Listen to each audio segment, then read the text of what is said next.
Thomas Paine, Sam Adams, Benjamin Franklin. These men spoke up for what they thought was right. From their courage came such documents as the Declaration of Independence and the Constitution of the United States. From their willingness to speak what was sometimes unpopular but right, we enjoy such liberties as freedom of speech, the right to keep and bear arms, and freedom of religion. There are those who still wish to oppress our freedoms, and there are still patriots willing to stand up and defend life, liberty, and the pursuit of happiness. Men like Zeb Bell, who honor our founding fathers and what they stood for. It's now time for Zeb at the Ranch, speaking up and defending your freedoms. Brought to you by Magic Valley Les Schwab Tire Centers and all of the other great advertisers on the program. And now, Zeb Bell. I want you to ask yourself a question this morning, and then you come up with your own answer. Why are we cutting benefits for our veterans, no pay raises for our military, and cutting our Army to a level lower than before World War II, but we are not stopping the payments or benefits to illegal aliens? Somebody's got to give me an answer on that one. Good morning. Here comes Kate Smith, and God bless America. Followed by a patriot with our Pledge of Allegiance. Call in now. Hurry.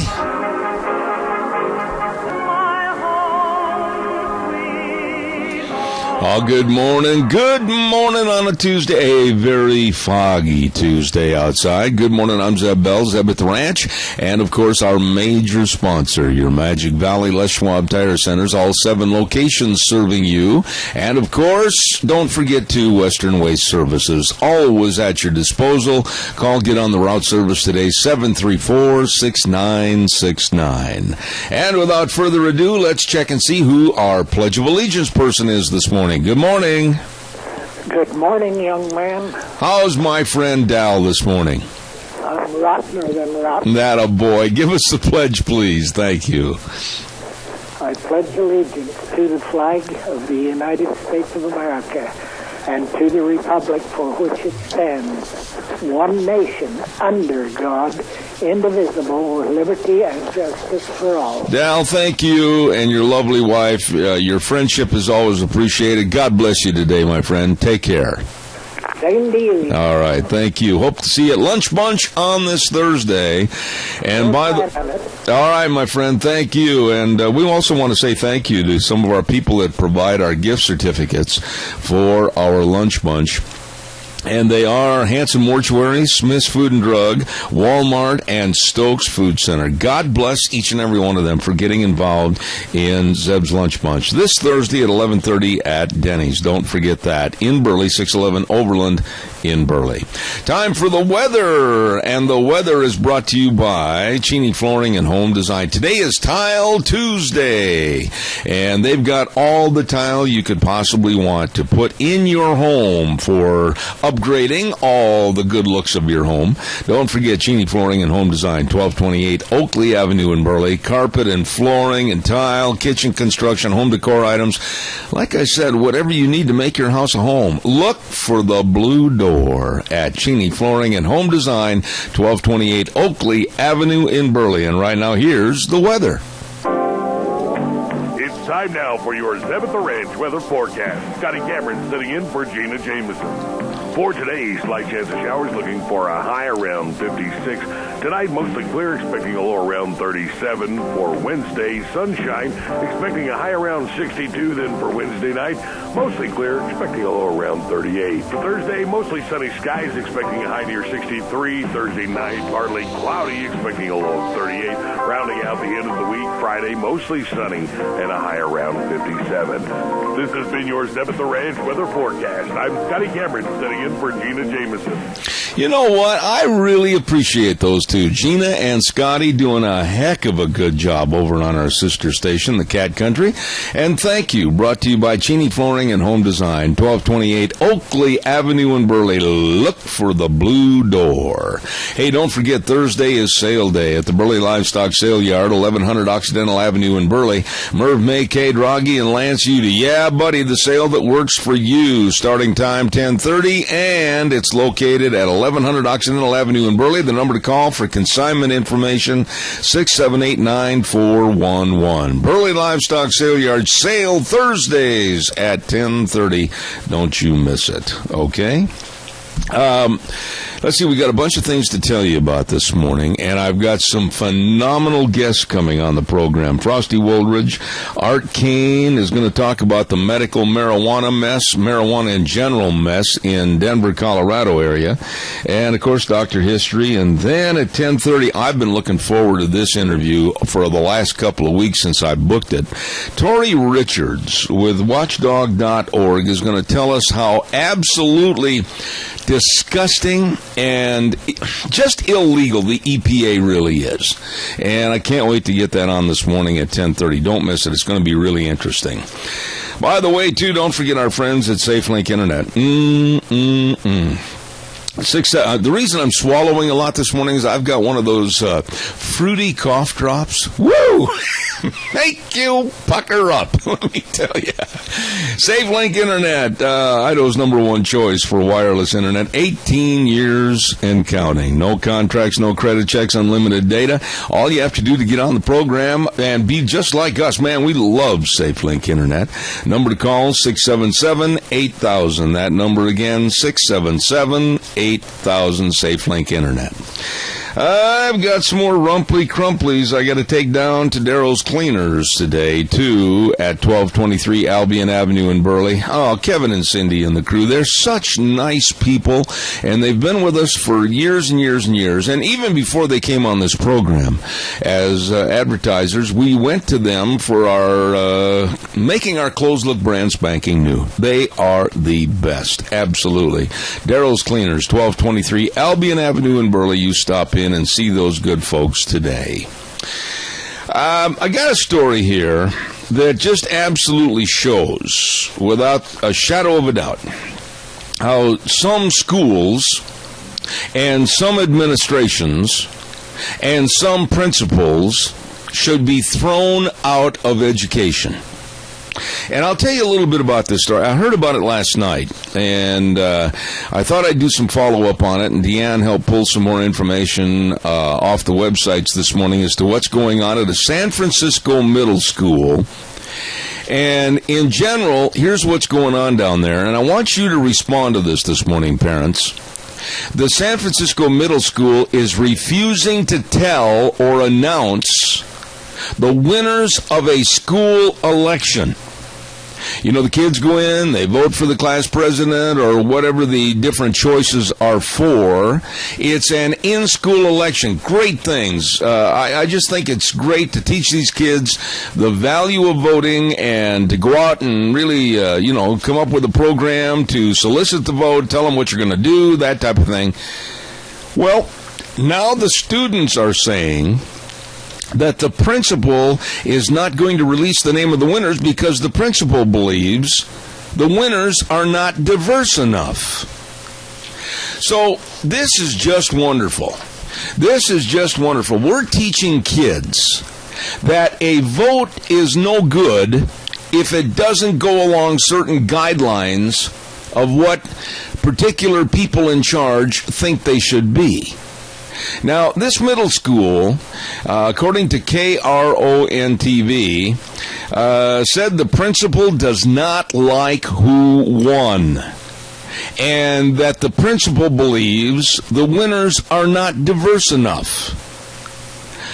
I want your opinion on what are we teaching these kids? We're teaching them that they go to the polls and they vote and there's rigged elections because somebody doesn't like the outcome of the vote? Call me on this.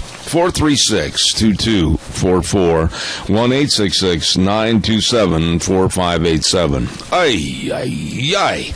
That principal should be thrown in San Francisco Bay. Well, I hope he can swim. Anyway, don't forget Denny's Restaurant, 611 Overland in Burley and 291 Pole Line Road in Twin Falls. And as I mentioned a few moments ago, our next lunch bunch is going to be at Denny's this Thursday at 11:30. Oh, don't miss it, please. It's going to be a lot of fun. Always is. And the food is tremendous. The people are so nice. You're just going to have a wonderful, wonderful time starting at 11:30 this Thursday. And don't forget, too, that our thanks go out again to Smith's Food and Drug, Hanson Mortuary, Walmart, and Stokes Food Center. They are helping with all of our door prizes. And believe me, we have a great time thanks to Thomas and the crew at Denny's Restaurant, 611 Overland in Burley. Really good folks. And also, a big thank you and shout out to our friends at Ramsey Heating and Electric at 2600 Overland Avenue in Burley. Yeah, they've been telling us, it's going to get a little chilly. Last night, I know we came in from feeding and it was kind of damp and it felt like it was going to rain and everything. And then sat down in the house and all of a sudden Goober looked at me and she said, a little bit chilly in here, isn't it? And I said, yes, it is. Well, it may be time for you to kick on that furnace too. And make sure you've got all the furnace filters to keep that furnace running clean and efficiently. Ramsey Heating and Electric, 2600 Overland Avenue in Burley, open 7:30 to 5 Monday through Friday, where they provide warm winters and cool summers at Ramsey Heating and Electric. What do you think about this? I mean, this just destroys, absolutely destroys, in my humble opinion, what we're trying to teach these kids.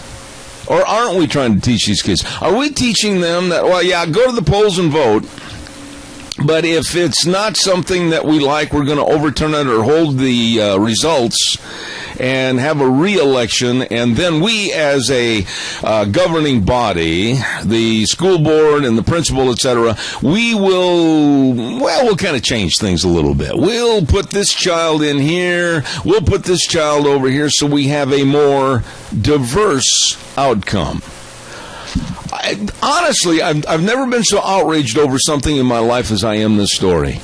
And to keep secret the winners of the election and add different positions, this is what the principal wants to do. The principal wants to add positions to better reflect the student body. What? This just makes me madder than heck. Caller, good morning. You're on the air. Yes, good morning, Zeb. How are you this rainy morning? I'm upset about the hypocrisy and the idiocy of people that are involved in leading schools. This is all about the dumbing down of America. And that's all that's about, Zeb. Well, pretty soon we're going to have a bunch of idiots running this country who are easily controlled by anybody in the world. Well, it takes away from our political format. It takes away from one man, one vote. It takes away from our system. It just reeks of dishonesty, and I can't see how in the world anybody involved in schools and teaching can do something this blatantly stupid. Competition is what makes things great.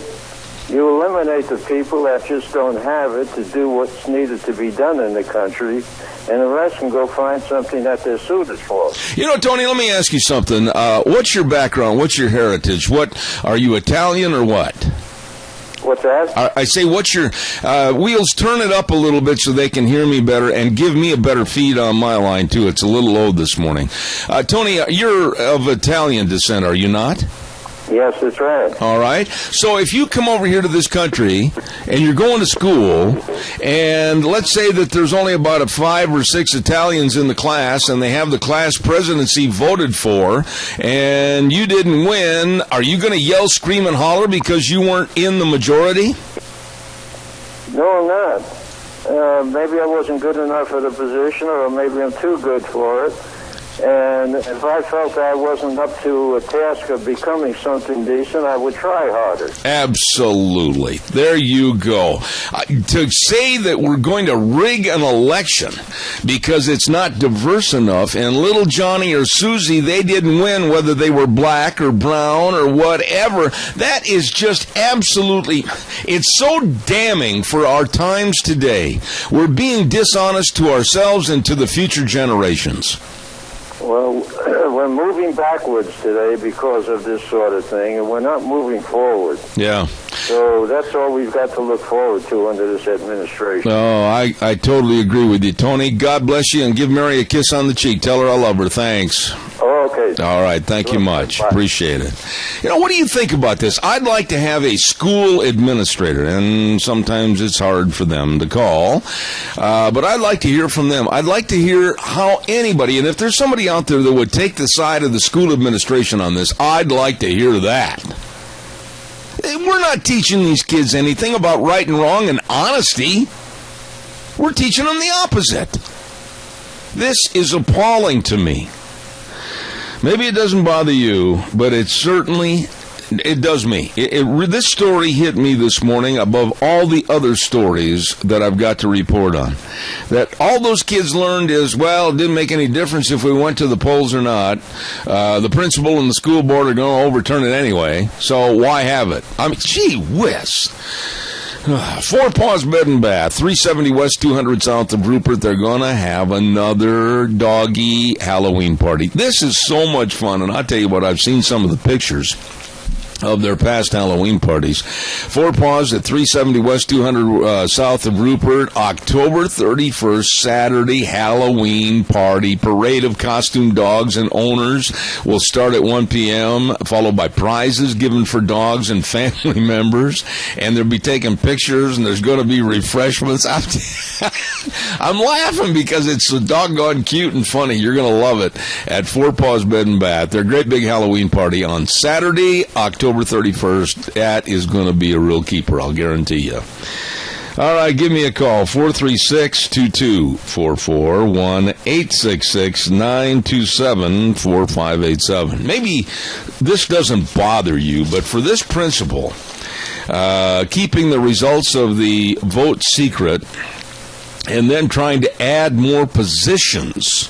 Oh, gee, that little Mexican boy over there didn't win. That little black boy over there didn't win. That little Chinese boy in the corner didn't win. Oh, we've got to create more positions. Oh, we've got to create a bigger, more rounded vote so everybody can participate. Here we go again with the participation trophies. This idiocy of everybody's a winner because they participated. Good Lord. We are going deeper and deeper into the cesspool. Come on, give me a call, 436-2244, 1-866-927-4587. Burley Physical Therapy and Rehabilitation, 1263 Bennett Avenue. I had to look for a minute, I forgot Bennett Avenue. Suite number 2, don't forget, that's where Burley Physical Therapy and Rehabilitation can help you with all the sports medicine, all the exercises, and the hydrotherapy pool. Oh my goodness, they got a great staff of physical therapists waiting to help you get back to being you. Call for an appointment today at 678-1191.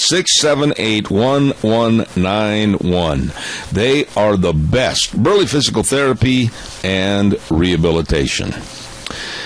Wow, I guess that story doesn't bother you. How would you feel if your child came home, whether it's a school in Minidoka County or Cassia County or Twin Falls County or Jerome County? Well, Mom, they had the elections, and I thought I won, but no, the teacher and the principal have decided that, no, I'm not going to win. They're going to make it so that other students are going to be put in certain positions because supposedly, according to the hierarchy of the school, we're not diverse enough. Parents should be outraged. And they are. They are down in California. This is nothing more than rigging a vote. And it's pathetic. The way the world goes today. Give me a call, 436-2244,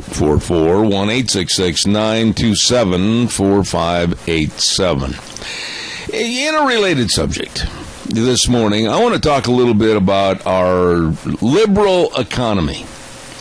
I have been listening and taking notes on what the Democrats are saying, whether it's Hillary Clinton or any one of those bumbling buffoons that are on the Democratic ticket. And basically, the concept that they all adhere and buy into is they want to take more from you and me, and that have worked hard for our money. You've been going at, whether 14 or 16, you started at working and trying to put some money away for retirement, trying to do your best to gain a higher appraisal of you and your work and escalate you to the top in whatever you want to do. Well, they don't like that, because we are going to be taxed. According to Bernie Sanders, he'd like to have that 90% tax, and then give it to lazy gimmies. I was talking to a person yesterday on the phone, and they took a little bit of offense as to some of the people that I referred to as lazy gimmies and wannabes and everything. Well, they're underprivileged. They're not as forthright and outgoing as you and other people. Wait a minute. Are we supposed to feel inhibited, embarrassed, because we put forth an effort in our lifestyles? We sat back, and whether it was after high school going into college or after college going into the workforce, and we sat back and said to ourselves, I want to do this. And if I'm going to do this, I'm going to be the best doggone this that I can be. And we started up the ladder. We worked hard and we progressed. We made improvements in the way we did things, and yes, we achieved. Oh, but now, I got to dry my tears here for a minute. Those poor underprivileged and those poor wannabes, they are the ones that just say, hand it to me, hand it to me, hand it to me, hand it to me. In this income inequality with Sanders and Hillary and the rest of these dolts, that's what this country's coming to. You can sit back and not do anything but eat bonbons and watch Oprah on TV, and still you're going to have money in your pocket, food on the table, and a roof over your head. Because I, along with others, are paying for it. This is ridiculous. It's very, very stupid Robin Hood economics. Steal from the rich and give to those that are just absolutely nothing but low-life wannabes. Now, I want to clarify. There are those, and we've said this every time, I shouldn't have to clarify, that are deserving of getting our help, whether it's a physical problem or whether they have had problems in their life at birth with all kinds of things.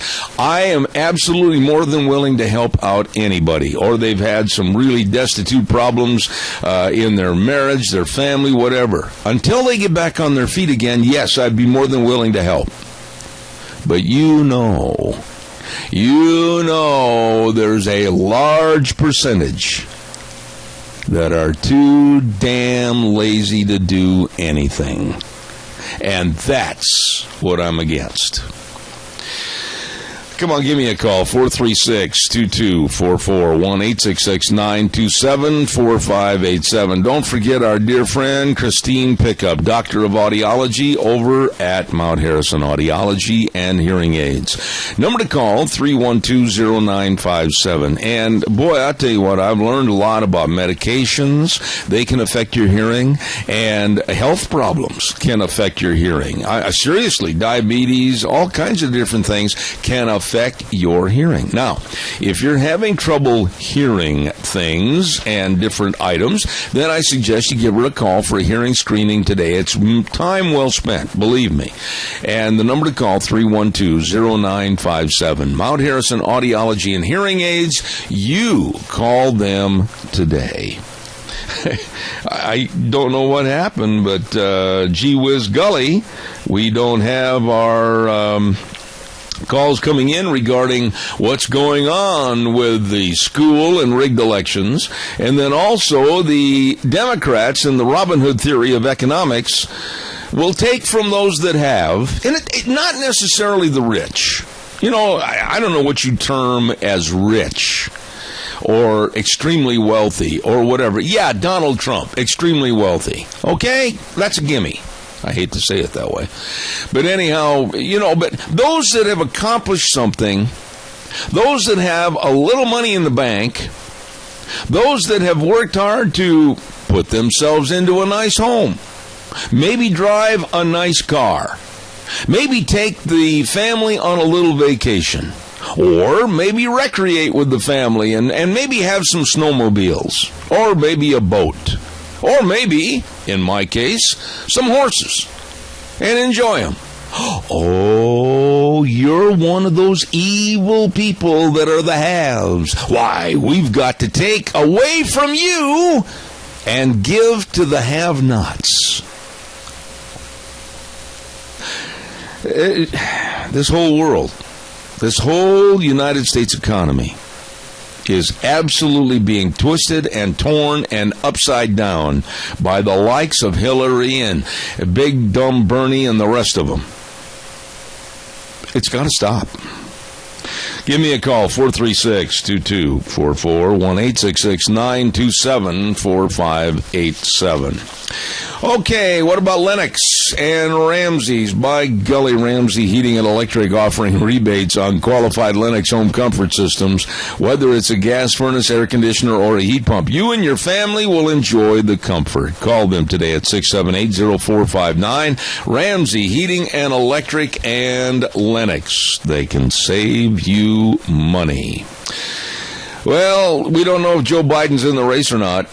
And now I kind of question as to whether or not it would be smart, not that I care about Democrat Joe Biden, but I question whether or not it'd be smart to get in. And, you know, here's something to think about. I wonder maybe if he announces that he's going to get into the presidential race for the Democrats. Some people are saying he's going to make that announcement today. Some people are saying he's going to do it sometime this week. Here I go with another conspiracy theory. I wonder if he announces that he's going to run for the presidency, and you know that the minute he makes that announcement, there's going to be all kinds of Biden is running for president. I mean, the whole media is going to be jumping up, and they're going to be saying this and that about Joe Biden. And at the same time, Hillary is scheduled Thursday to have questions thrown at her rapid fire regarding Benghazi. I wonder. You don't suppose that maybe he may announce to take away the firepower of the critical and the critiquing of Hillary Clinton? I mean, who can trust the Democrats? Maybe they're all in bed together. Maybe one will cover up for the other one. Who knows? Give me a call. Come on, 436-2244, 1-866-927-4587. Wheels, did you leave the phone off the hook? What are you doing over there?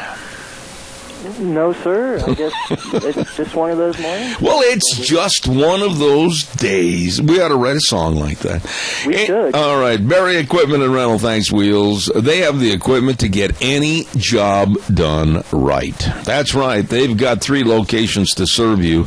Addison Avenue West in Twin Falls, South Lincoln and Jerome, and 159 West Highway 30 in Burley. And drove by, and they've got all those brand new Bobcat skid steer loaders out there. Oh, great great selection.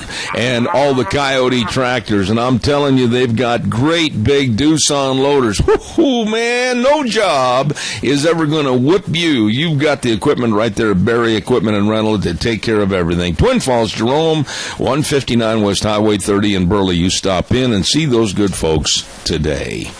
Well, good morning, caller. How are you? Yeah, good morning, Zeb. Fall has definitely arrived here again. Oh, yeah.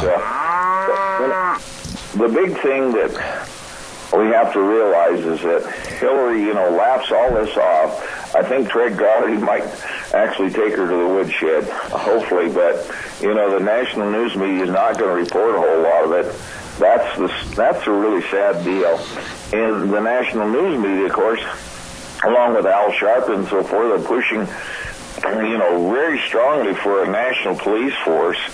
And there is a meeting tonight at KMVT Community Center there, room in 1100 North Blue Lakes in Twin Falls at 7 o'clock. Support your local police committee. Right. Because the epitome of every dictator, of course, it has to control the police and have a national police force. And that hasn't worked out very good for the people in Germany and other places. Well, and I want to... Right down the road here. I want to mention to you, too, and caller number 2, don't go away. I'll be right there.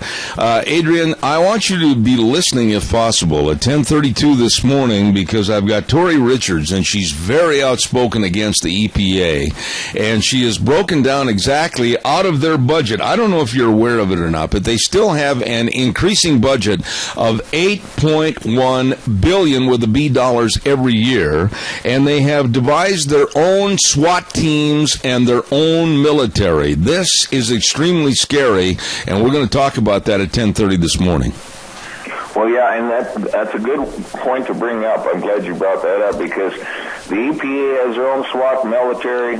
I mean, almost every alphabet soup agency, federal agency, under the executive branch has their own military. Yep. Well, folks, that should be scary enough on its own.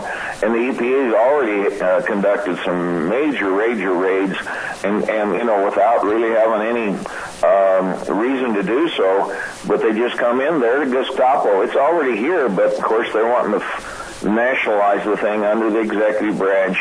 And of course, the local sheriff, your county sheriff, is the most important elected office. And absolutely. Be in touch with that. Absolutely. Sheriff. And he's the last resort to keep the feds out of our local jurisdiction. I agree. We need to support him very much. I agree, Adrian. I got another call waiting, but God bless you, and thanks for your call this morning. Thank you very, very much.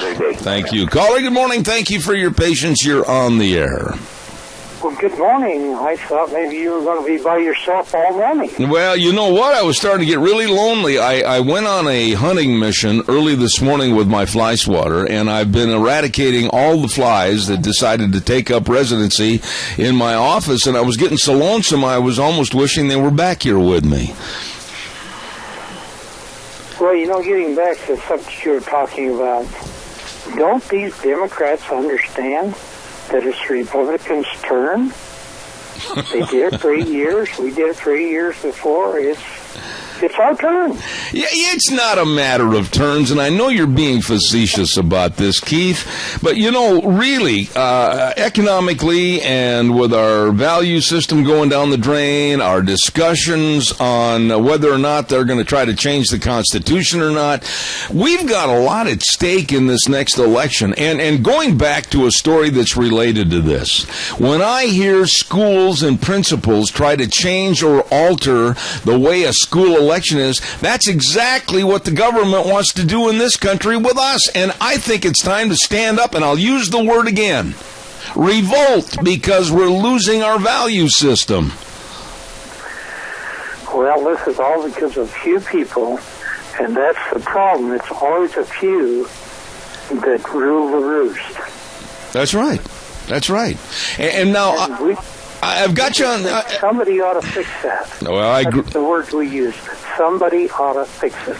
Well, we are in reparation need right now, but don't you agree, and you've done a lot of work for your church, and you've done a lot of things locally to help other people. You know, when it comes to the taking from you or me or anybody else just to give to others, give to the lazy gimmies, our society, if that is the Democratic mantra, if that's their economic philosophy, Keith, we are in a lot of trouble. You know, I've been president of a few organizations, and when I was 72, I thought I'd gone far enough, because it puts so much leverage on you. Who the heck does Joe Biden think he is, jumping into this race at this time? Yeah, it's, you're talking about a grueling schedule of maybe 4 to 5, maybe even more speaking engagements every day. Keith, God bless you. I hope Nancy's doing better, and we'll see you at Lunch Bunch on Thursday, I hope. Thank you. Okay, thanks. All right, thank you, sir. Calls welcome, 436-2244, 1-866-927-4587. Wow, there's so many. Oh, by the way, did you hear this? Hillary's campaign manager and some of the so-called brain trusts, I use that term really loose when I speak about Hillary's campaign. They put together a 5-minute highlight reel of Hillary as Secretary of State. And I got to admit that when I saw this morning, I thought, first of all, it was a joke. But it wasn't. It was for real. And it was a 5-minute highlight reel of supposedly what she did and what she accomplished as Secretary of State. And when you see this highlight reel, what I know you're going to probably start snickering at is that most of the 5 minutes are spent watching Hillary get off an airplane and watching Hillary shake hands in one of her 5 pantsuits. There's nothing. There is nothing. They just show her getting off planes and talking to people and shaking hands with people. But is there anything there that really discerns and highlights what she did and or accomplished? No, because she didn't do anything. 5-minute highlight reel. Well, here comes Hillary off the plane. Well, there's Hillary shaking hands. Well, here comes Hillary off the plane. Well, Hillary's shaking hands again. Now that's really something. Really inspirational, isn't it? Calls welcome, 436-2244, 1-866-927-4587. You know, we are really blessed on this program, and I'll tell you why. Because we're making some transitions on this show, to where a couple of the days out of the week, we're devising different segments that are sponsored by different community leaders, and I want to say thank you very much to Minidoka Memorial Hospital at 1224 8th Street in Rupert.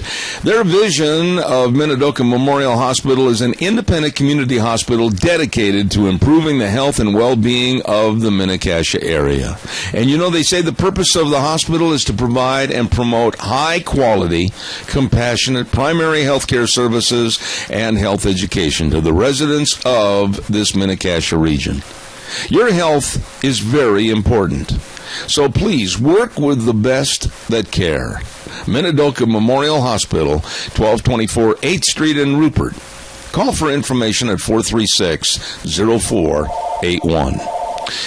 All right, give me a call, 436-2244, 1-866-927-4587. Any minute, I'm anticipating with my hay fever season, I'm going to sneeze. So stand by, I'm going to do it right now. Thank you very much. I hate this time of the year. My goodness sakes, it is time for the weather. And then we will take, that made my eyes water. Time for the weather, brought to you by Mad River Laser.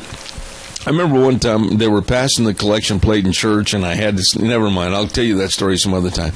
But Mad River Laser bringing you the weather this hour, and they've got all the Halloween and the fall goodies over there, and they've got a gift shop, and they've got the year-end awards. You better think about that for all your top employees, and they can come in different fashions like the Crystal Awards, Acrylic Awards, wood and plaque. Oh, my goodness, yes. Everything. This is quite a store. Let me tell you, to highlight your business, it's Mad River Laser, 502 East Street in Rupert with Nicole and the crew. I urge you to stop over there and see them today. And right now, I believe Scotty's filling in for Gina. Here's the weather. It's time now for your Zeb at the Ranch weather forecast. Scotty Cameron sitting in for Gina Jameson. For today, slight chance of showers, looking for a high around 56. Tonight, mostly clear, expecting a low around 37. For Wednesday, sunshine, expecting a high around 62. Then for Wednesday night, mostly clear, expecting a low around 38. For Thursday, mostly sunny skies, expecting a high near 63. Thursday night, partly cloudy, expecting a low of 38. Rounding out the end of the week, Friday, mostly sunny and a high around 57. This has been your Zeb at the Ranch weather forecast. I'm Scotty Cameron, sitting in for Gina Jameson. I'll tell you what, I'm really high on those two people. They do a lot to help, and I forget all this station versus station garbage and everything. We work together, and I really appreciate them. Thank you very much. Brought to you this hour, the weather by Mad River Laser, 502 East Street in Rupert. You stop over and see Nicole and the crew today. All right, come on, give me a call. 436-2244, 1-866-927-4587. Oh, this is nice. This is really, really, isn't this cute? Isn't this quaint? Ahmed, you got to say it right, Ahmed. It almost sounds like they're choking when they say that name, Ahmed. The 14-year-old clockmaker. Well, he had a meet and greet with our President Obama. Isn't that nice? I mean, they all got buddy-buddy, and Ahmed put his arm around the president, and the president put his arm around Ahmed. And, it was just so fantastic. And yesterday we reported that Ahmed had also put his arm around a killer, a terrorist killer. And we're supposed to just sit back and really relish how benefiting it is to our society to have a young man like Ahmed building clocks that look like bombs. Yeah, I tell you, Obama, you just leave me questioning you. Ahmed, there you go. Then there's this guy in Arizona. Now, you know that I have been against drones ever since the get-go. There was a book put out, and I read that book, and I'm going to have to pull that off my shelf and give you the author. I invited him to come back on my program, and he's writing another book right now, and I'm going to try to have him back in November. But it was the book called Drones, okay? And you know that I think drones are the most absolutely underwatched and not regulated mess that we've created for our society.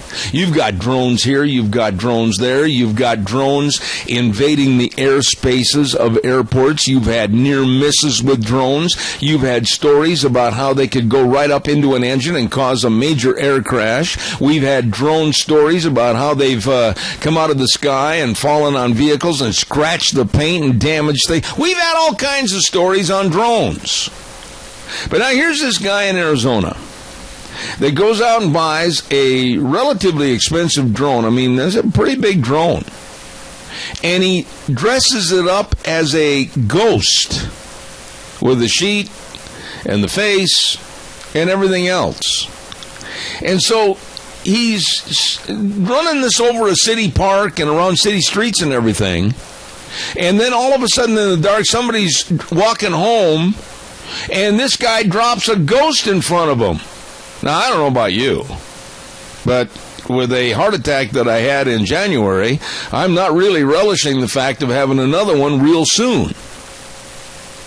And this guy, why? Why would they be allowed to do something like that and scare people out of their wits with this drone dropping in front of them and going, Holy smokes. I think they ought to be regulated to the point where if we're carrying a 20-gauge shotgun, blow it out of existence. That's my thought. What are yours? 436-2244, 1-866-927-4587. Give me a call. It just makes no sense to me whatsoever. They are not regulated. They've let this problem get completely out of hand, and sooner rather than later, and I hope I am so wrong on this, there's going to be a major air crash and multiple fatalities because of the use of these drones.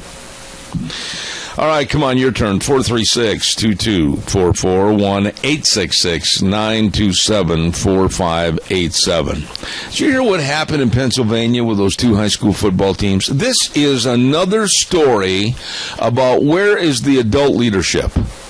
There isn't any. Well, it seems like the game is about ready to get underway between Pittsburgh High School and Deer Valley High School. And the Pittsburgh High School marching band is on the field. And they're getting ready for the national anthem. And the Deer Valley football team decides that they don't want to be stopped in their pregame warm-up. So they go out and they start practicing and literally knocking down, cursing, and everything else the band members that are lining up for the national anthem. And the coach was encouraging it. And it's all on film. And as they tried to play the national anthem, some of these absolutely stupid high school football players, encouraged by the coach, charged the band. And they shoved the band members to the ground. They called them names, yelled at them, and even one of the so-called coaches spit on a band member. And you know what the referees did? Oh, boy, they're a couple of dandies, or a group of dandies, I should say. Why, the referees went over and blew their whistle. And they told Deer Valley High School that because of what you've done to the band members, we're going to give you a 15-yard penalty on the kickoff for unsportsmanlike conduct. Scared them to death, didn't they? This is absolutely unbelievable. And when you hear stories like this, that basically the coaches are involved, and they're not coaches. They're not coaches. They're just nothing more than punks and thugs. And this is destroying high school sports. This is destroying sportsmanship. There was a school that was in our conference when I was in high school, way back when they still circled the wagons at night. And we didn't like them. We didn't like anything about their school. We just hated those kids. But we stood shoulder to shoulder for the national anthem. We, after the game was over, went down the line and shook hands with them. Sportsmanship.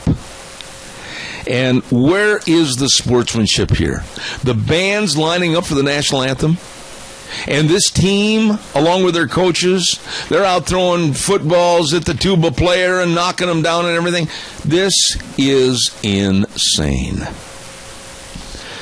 Calls welcome, 436-2244, 1-866-927-4587. Don't forget your Magic Valley Les Schwab Tire Centers, all 7 locations serving you. Oh, they got custom wheels to dress up your four-wheeled wonder, and they've got convenient credit for tires and services, and they've got a lot of their tires on sale, like the Strategy tire for your car, all-season design, long tread life, and for your pick-em-up trucks, the Wild Country XTX Sport. Woohoo! Wow.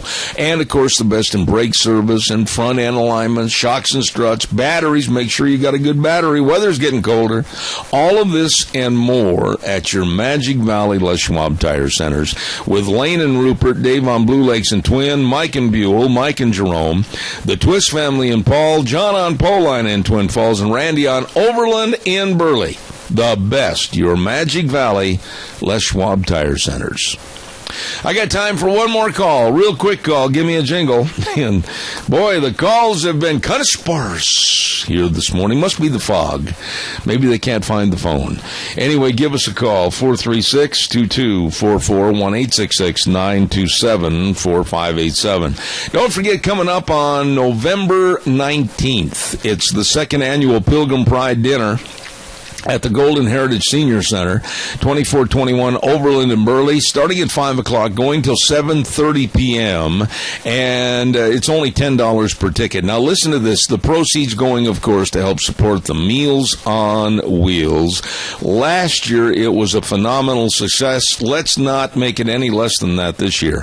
Door prizes, raffles, entertainment. By the way, on the door prizes, you need not be present to win. So, in other words, if you eat your dinner and you're out the door and we pull your name out of the hat, hey, we'll get a hold of you and make sure you get your prize. Okay?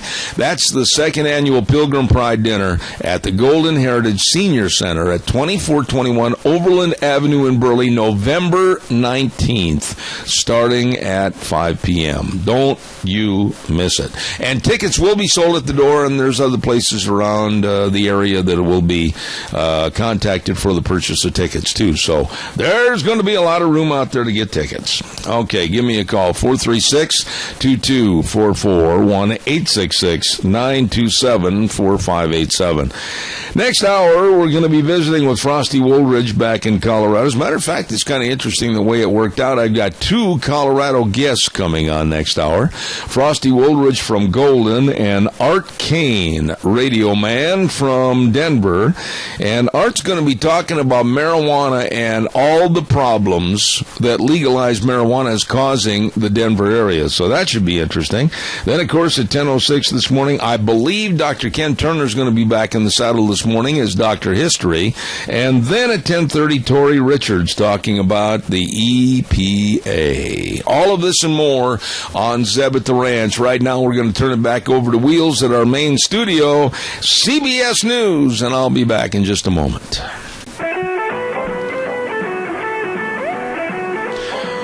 Oh, good morning. Kind of a really desolate morning out there. I mean, my goodness, it's dark and dreary and foggy, but brighten up and have a good day. Zeb at the Ranch, I'm Zeb Bell, and of course our major sponsor, your Magic Valley Les Schwab Tire Centers, all 7 locations serving you. And by the way, you're listening to Zeb at the Ranch. Make sure you're hearing everything. Contact, oh, there goes my trumpets again. Thank you. Make sure you're hearing everything. Contact Mount Harrison Audiology for a hearing screening today. Call 312-0957. Also, our friends at Western Waste Services. From the canyons of the Snake River and all across southern Idaho, we're always at your disposal. Western Waste Services, we care about our community, our resources, and this great land. Western Waste Services is lending a hand, always at your disposal. I'll tell you what, serving almost all of Magic Valley. Western Waste Services. Call, get on the route service, get rid of your garbage today. Locally owned and operated, 734-6969. Oh, and by the way, too, they've got the dumpsters in various sizes. Fill them up and they'll come get them. And boy, could I use a dumpster in this office. I don't think there's a dumpster big enough. Well, that's what my wife would say. Well, you call Western Waste Services because they are always at your disposal. Call them 734-6969. Wonderful people. Hey, by the way, too, Joel Heward and his family and staff at Hanson Mortuary, they are always providing burial and cremation services with the highest ethical standards and unquestioned integrity as they work with you and your family when there's the passing of a loved one. Call them, please, and they would absolutely answer all your questions and be there to help you at 436-5636. That number again, 436-5636. Hanson Mortuary, located at 710 6th Street in Rupert. And we are very, very proud to have them on our program. Don't forget Lunch Bunch this Thursday. We're going to be over at Denny's Restaurant, 11:30. You be there. And right now, let's get on the phone line. I always look forward to Tuesdays, and my dear friend, and before I let him have the microphone, I have got to tell him that game last Saturday ended in the most wacky fashion I've ever seen in my life. I got up, left the room, knowing that Michigan had won, and my wife came and said, well, that was great at Michigan State, and I said, what? What happened, Frosty Woldridge? I'll tell you what, Zeb, what a fantastic finish. I was electrified, as were 104,000 fans, and as you saw in the movies, if anybody watched the replays of the final 10 seconds of the game, that was the wildest, the craziest, the most astounding finish of any sports event I have ever seen in my life. I was dumbfounded, and of course the U of M fans were completely blown out of their seats, and it will go down as one of the great finishes of all time. And I got to say, I went to work out yesterday, and one of my U of M friends down at the Golden Rec Center said, well, we won the game, but you got a better score. I like that. You won the game, but we had a better score. I love that. You know, really, though, in all honesty, I had to have some sympathy for that poor punter for Michigan, because now the whole world is going to remember that play for as long as they have that rival competition between Michigan and Michigan State. That's going to be the play for the decades. Oh yeah, it will be the play, and he will be the definition of just tragedy. I mean, it's Macbeth all over again on the football field. and you know, one of the things I want to stand up for U of M and anyone that appreciates the University of Michigan football game and program, and of course what Harbaugh is doing to it, which is bringing it back to life, and that is this: every kid gives his heart and his soul to that game. I played Big Ten for Michigan State myself, and when you're 18, 19, 20, 21, you give your heart, your soul, and your body to your college. And so the team stood behind him and said, hey, this was a team effort, it was a team loss, and you can't pin it on anybody. And so I thought that was just noble of the University of Michigan and the coaching staff and the players. And God bless that young man who flubbed the punt. But he did the best he could, and it was just a matter of fate, and that's what happened. And wow, it will be a game for the ages and a finish for all of the ages. So I just want to compliment the University of Michigan, because to me, in the end, it's just a game. And he did the best he could, and God bless his journey, and he'll recover and go on to do even greater things. Probably. Well, there's positive rather than what happened to him that night. There's been rumors that with Thanksgiving coming up, they have told him, members of his family have said, you go sit at the little kids' table, we'll fill your plate so you don't drop something.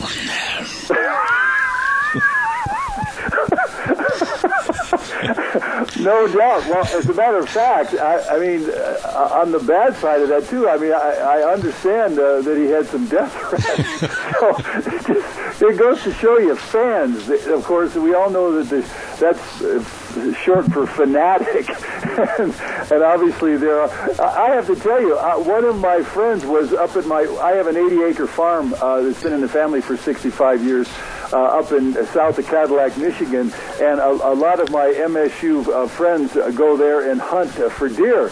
And one of my friends was up in a tree. He was in a tree, and he was bow hunting, and he was up in a tree there. I think it was bow hunting, or he might have been on rifle hunting.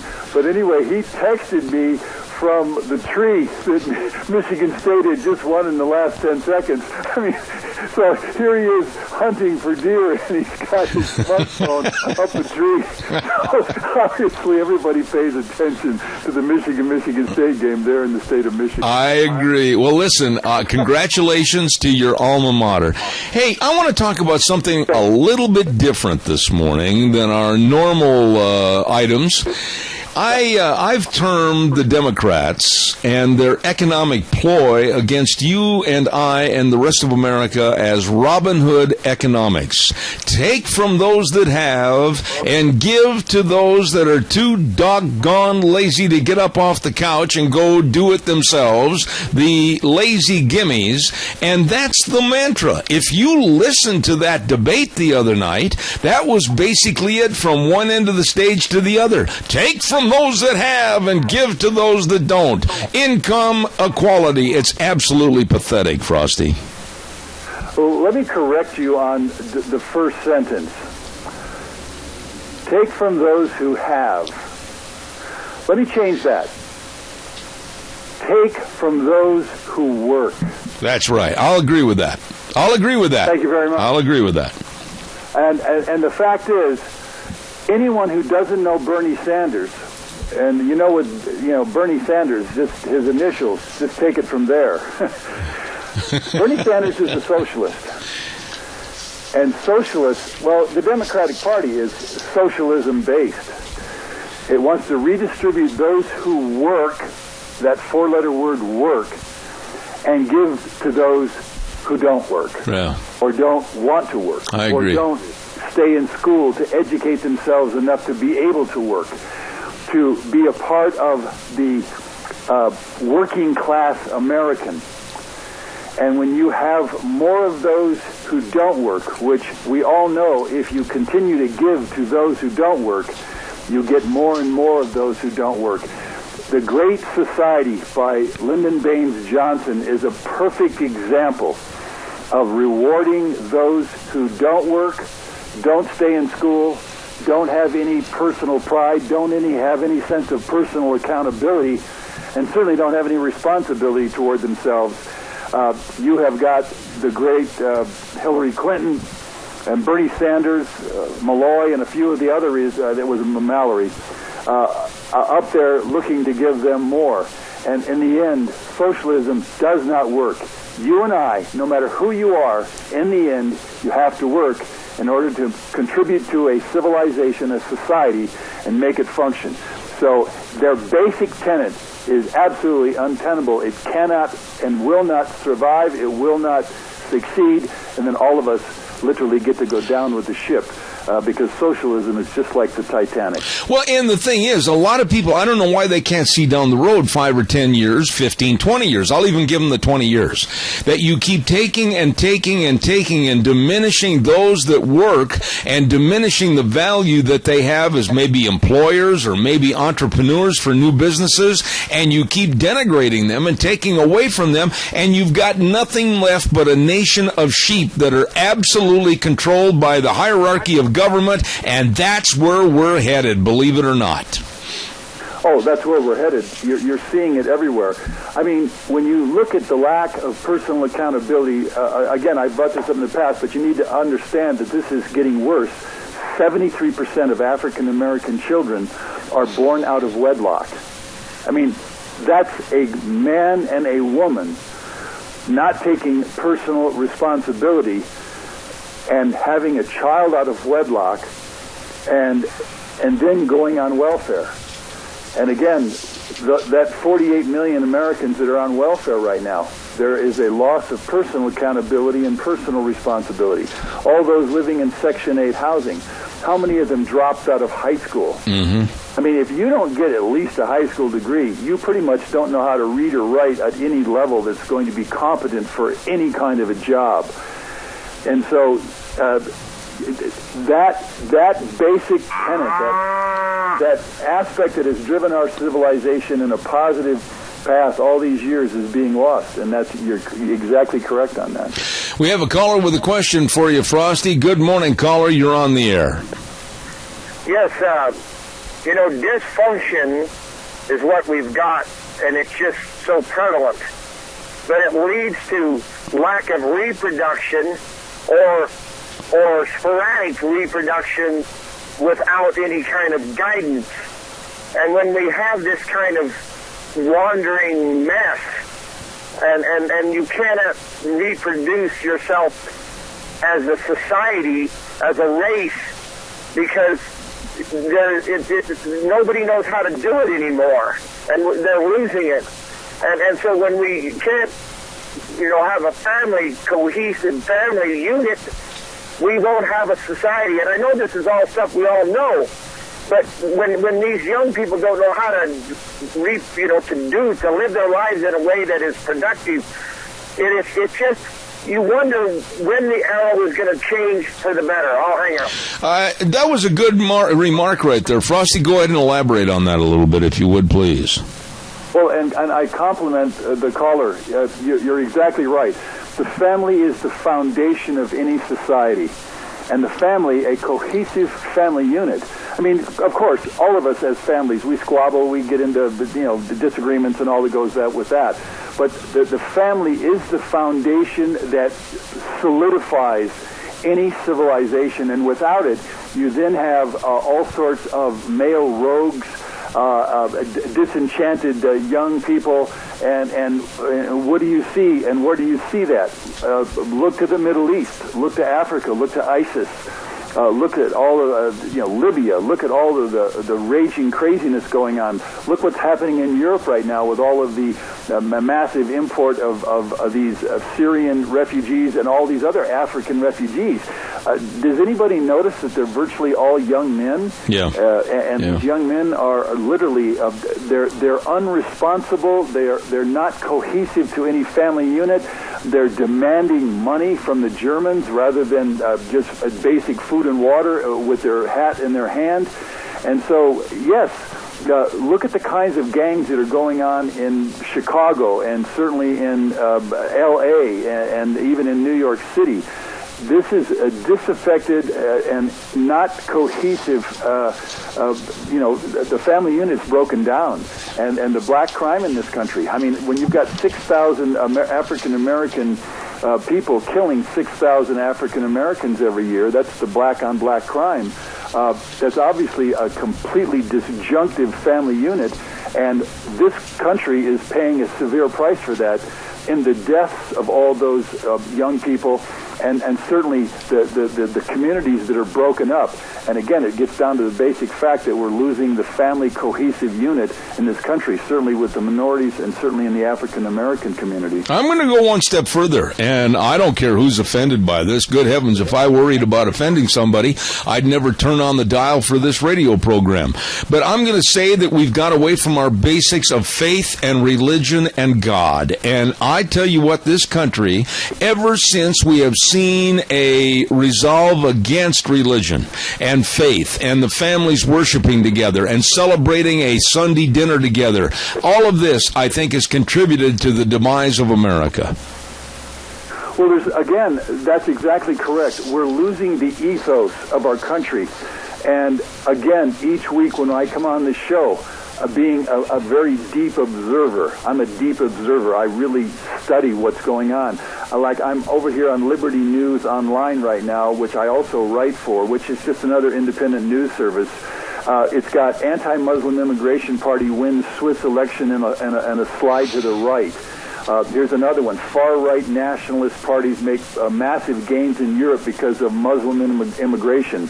And this third one says resistance to Muslim immigration and the religion of Islam is growing worldwide. And then, of course, then you've got something like Barack Obama, and he says Christians threaten the nation. and the piece is by Brian Fisher, and he says America's first anti-Christian president. What does that mean on the deep observation? It means we somehow got scammed into electing a president that is not a part of the ethos of America. And we all know that Barack Obama, we don't know where he was born, but we know that he was born and he was brought up in Indonesia in a Muslim madras for the first, I think, 11 years of his life. his formative years, and so he doesn't have the ethos of America. He doesn't have the culture of America running through him. He's a different kind of thinker. He has a different concept. And when you think about what's happening in this country, there's no cohesive leadership. There's no plan for the future. The Congress right now, led by this president, is staggering forward without any understanding of what grew this nation and what maintains this nation, and that is, of course, our trust in God. Certainly the Christian religion. It wasn't the Muslim religion that brought this country into its grandeur. It was the Christian religion. And so we are facing a loss of ethos. And again, as I've said many times before, if we keep immigrating these 100 million projected third world immigrants from 180 different countries, we're going to have the ethos from 100 million people that has nothing to do with the America that we know, and that's why you see it slipping away very quickly. Yeah, and I've only got a couple of minutes left here, so we got to keep this short, but I'm going to sound like I'm really not caring. I'm going to sound like I'm very into myself only, and that's not the case. But when they start talking, like right here in Twin Falls, Idaho area, about diverse cultures, and we've got to welcome them in with open arms. No, we don't. I like our culture. I like our American culture. I like cheeseburgers and fries and maybe stopping at McDonald's or whatever. I like that culture. I don't want to see all the diversity that absolutely tears us apart from within. Again, that's exactly correct. And you, dear listener, go to News with Views today, and you'll see my latest piece. And it's just titled "Injecting 200,000 Syrian Muslims into America: Multicultural Chaos." And that's exactly what we're facing, is that multicultural chaos.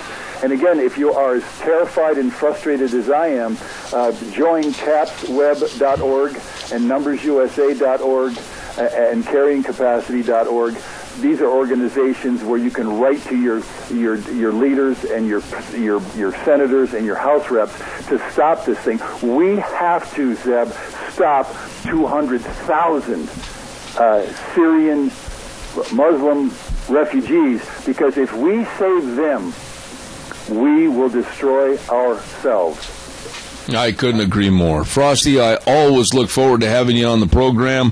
Real quick note, is Manning for the Denver Broncos going to make it the whole year? The arm appears to be getting weaker and weaker. Yeah, it is. Manning is really starting to lose power in that arm. His balls are floating. His passes are floating, and they're wobbling, and there's no tight spiral. I think if he makes it through this season, the Broncos aren't going to win because he doesn't have that clean, sharp delivery, and I think he's got some nerve stuff going on there. So yeah, it's going to be tragic because he probably shouldn't have played this year. Absolutely. He went past his fail-safe for his physicality, and that's too bad. And so, but all these athletes, they play beyond their years, and then they pay a price for that. Just like the punter from Michigan, he played beyond his years. I had to throw that in. And God bless that young man. My heart goes out to him because I know how painful sports are when you lose, because I've lost in the past and I've won in the past, whether I'm on the racquetball court or the tennis court or certainly on the football field or the basketball field. And we all learn and we all grow and we all absorb life's vagaries of winning and losing.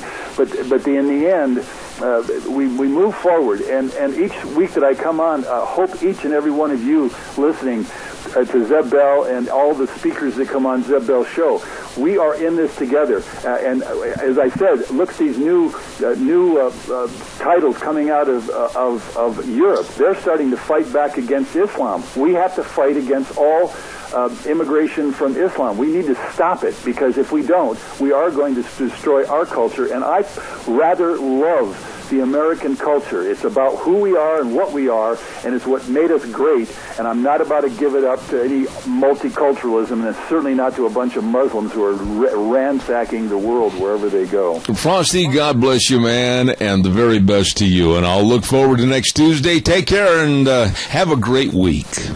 I will, and go Spartans. All right, thank you. I knew he'd get that in. Frosty Woldridge back in Golden, Colorado. One of my dearest friends. Thank you very much. Hey, we got to pay some bills here real quick.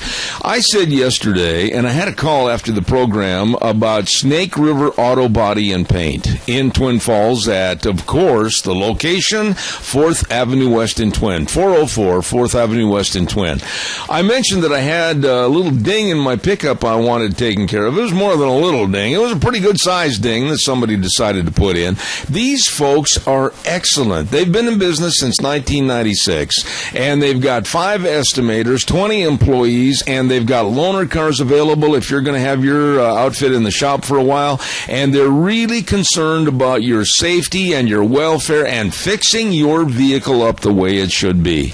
Their theme is they're in Old Town location with Old Town values, and satisfaction is guaranteed. I personally would not recommend anybody else but Snake River Auto Body and Paint. They did a wonderful job on my pickup. They'll do a wonderful job for you at 404 4th Avenue West in Twin Falls. Number to call 734-5790. I want to also remind you about our friends over to Let's Ride. Man, oh man, now I know the temperatures are cooling off a little bit, and you're looking up in the mountains so going, yeah, come on, snow. Well, they've got all the snowmobiles. They've got all the new Timber Sled snow bikes. They've got all the accessories, and they've got a great service department. What are you waiting for? Get over to Let's Ride, 270 Highway 24 between Rupert and Hayburn, because like I've said for years, that is where the fun is sold.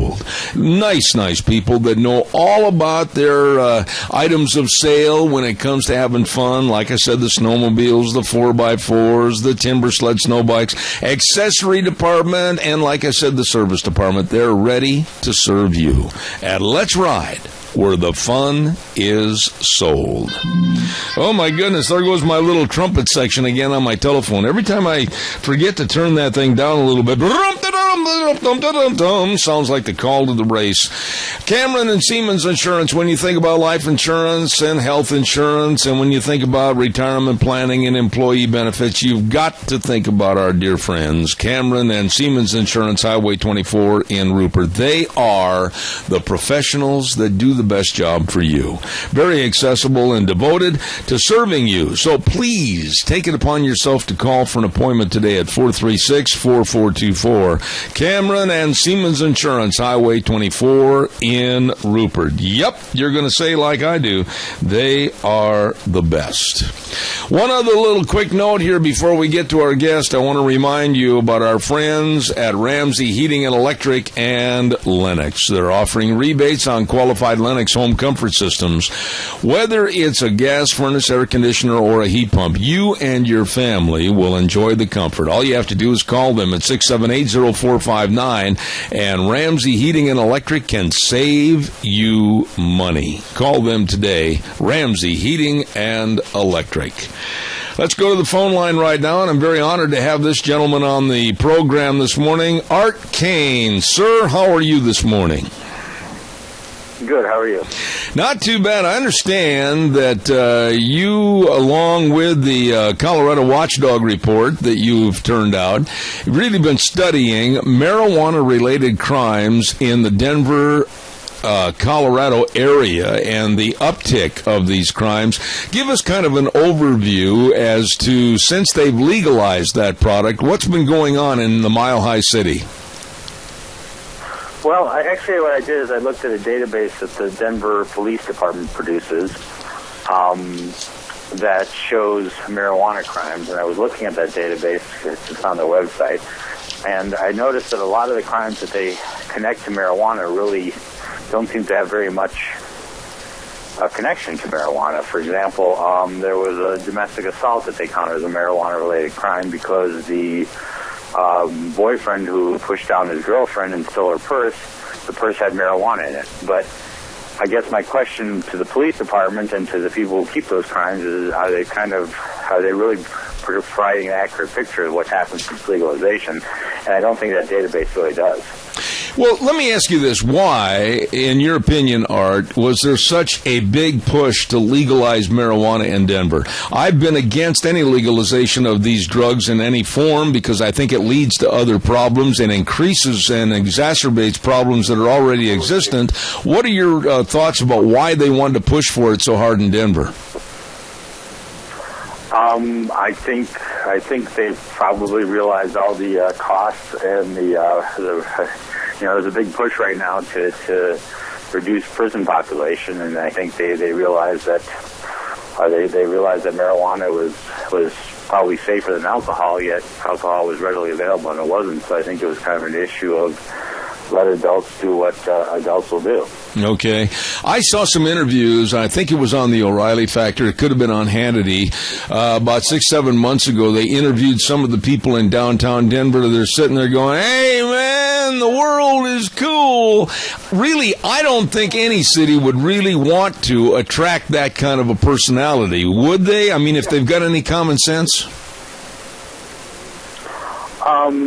I don't know. I don't know how to answer that question. I guess, definitely it's increased tourism.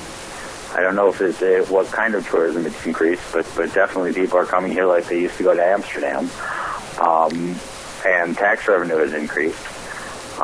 So I guess, it's a double-edged sword of who it brings in, but it probably brings in all types of people. What about the fact that, in general, the crime rate, I don't care if it's stealing somebody's purse or whether it's actually a murder, what about the crime rate? Is that up in substantial numbers now that marijuana is legalized back there? There hasn't been any real evidence that the crime is up because of the marijuana legalization. I mean, Denver is a fairly safe city to begin with. There have been murders during robberies, when there have also been dispensary owners who have killed people who have been trying to rob them. So there has been that, but there hasn't been a spiked increase in crime since 2012 when all this was legalized, or when it became available last year readily. Just because I don't know that there's really any evidence that marijuana, unlike alcohol and some other substances, really drives crime, because people don't really get violent. They just kind of sit on their couch and watch TV. Yeah, okay, let's talk about that. As far as sitting on the couch and watching TV, I would say that there's a dereliction of a person's personality not to want to get up and do anything, to achieve, not to use any of the God-given talents that they have to try to make their life better and to try to make goals and try to relate to a significant increase in how they're treating their community.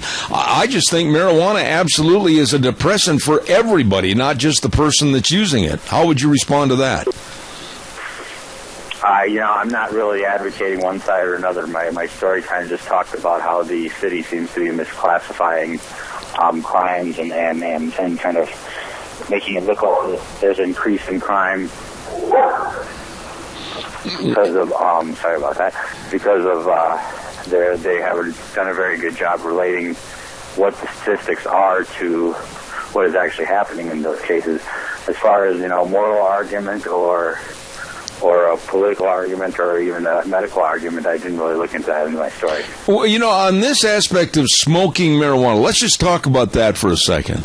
There are so many cities that have, and I'm not a smoker, I never have been because I have asthma, but when you look at smoking cigarettes and how the cigarette smoker has been damned and condemned and get outside, and then when he does get outside, well, you can't smoke in the city park. No, you can't smoke in front of that building.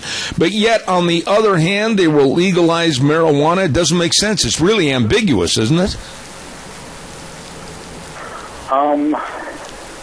No, I don't know that it is, because it's not. It's kind of two different issues. It's the issue of the dangers of secondhand smoke, which has been proven in cigarettes.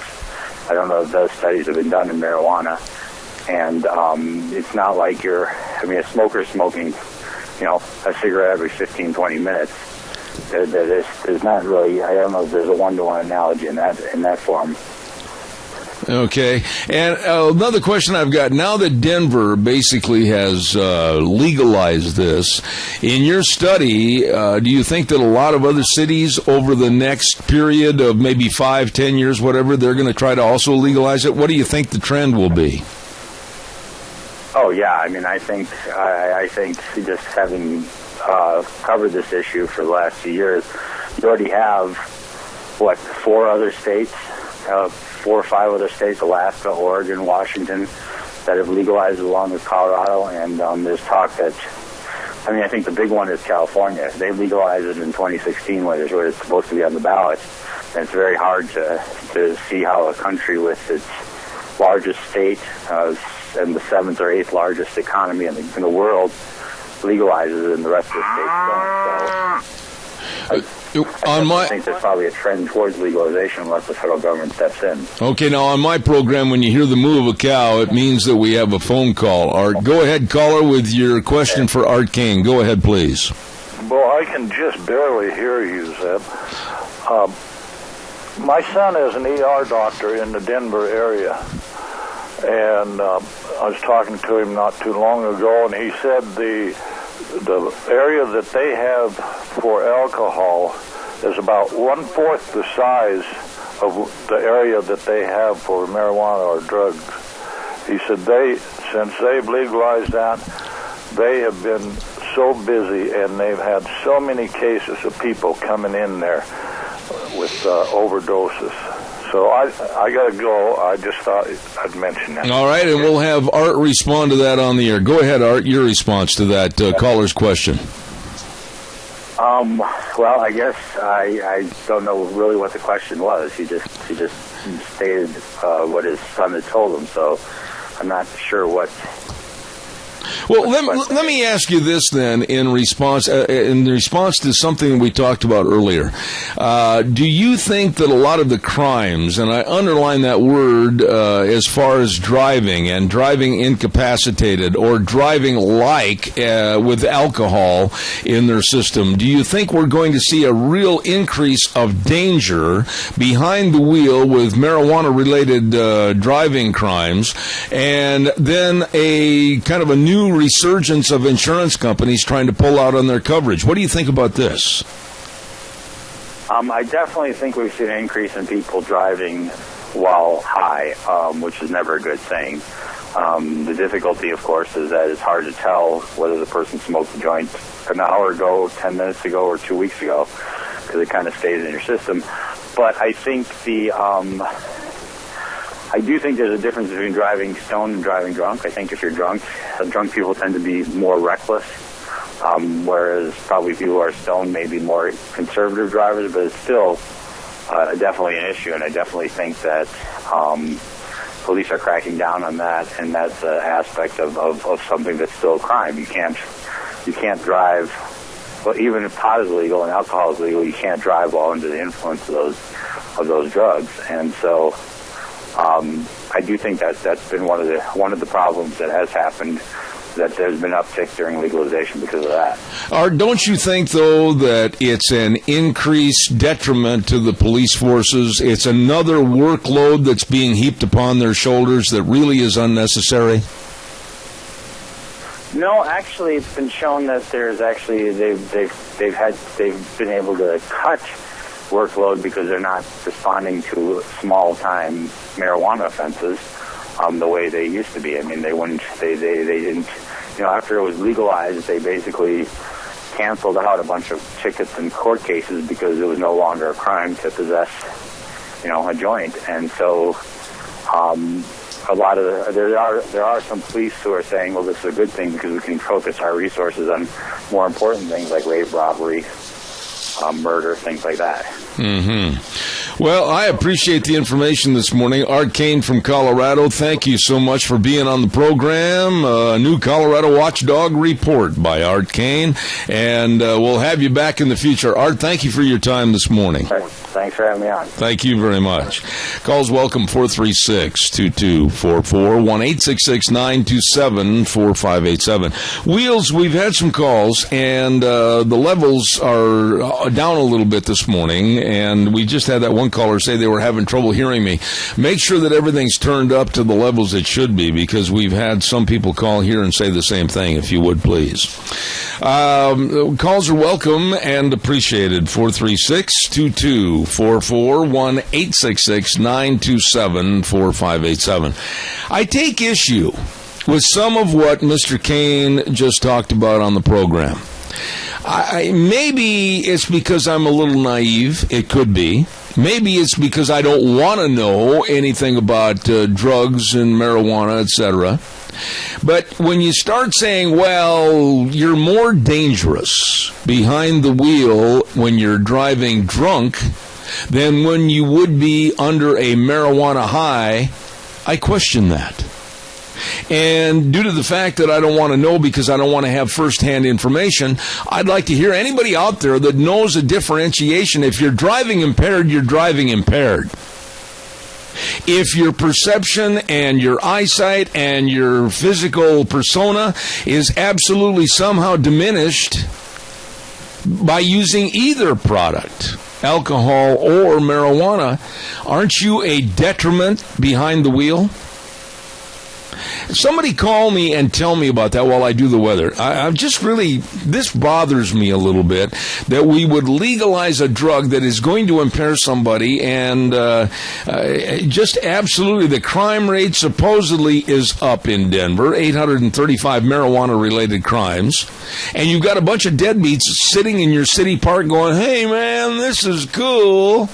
I don't know as if we want to enhance that kind of a lifestyle or that kind of a personality.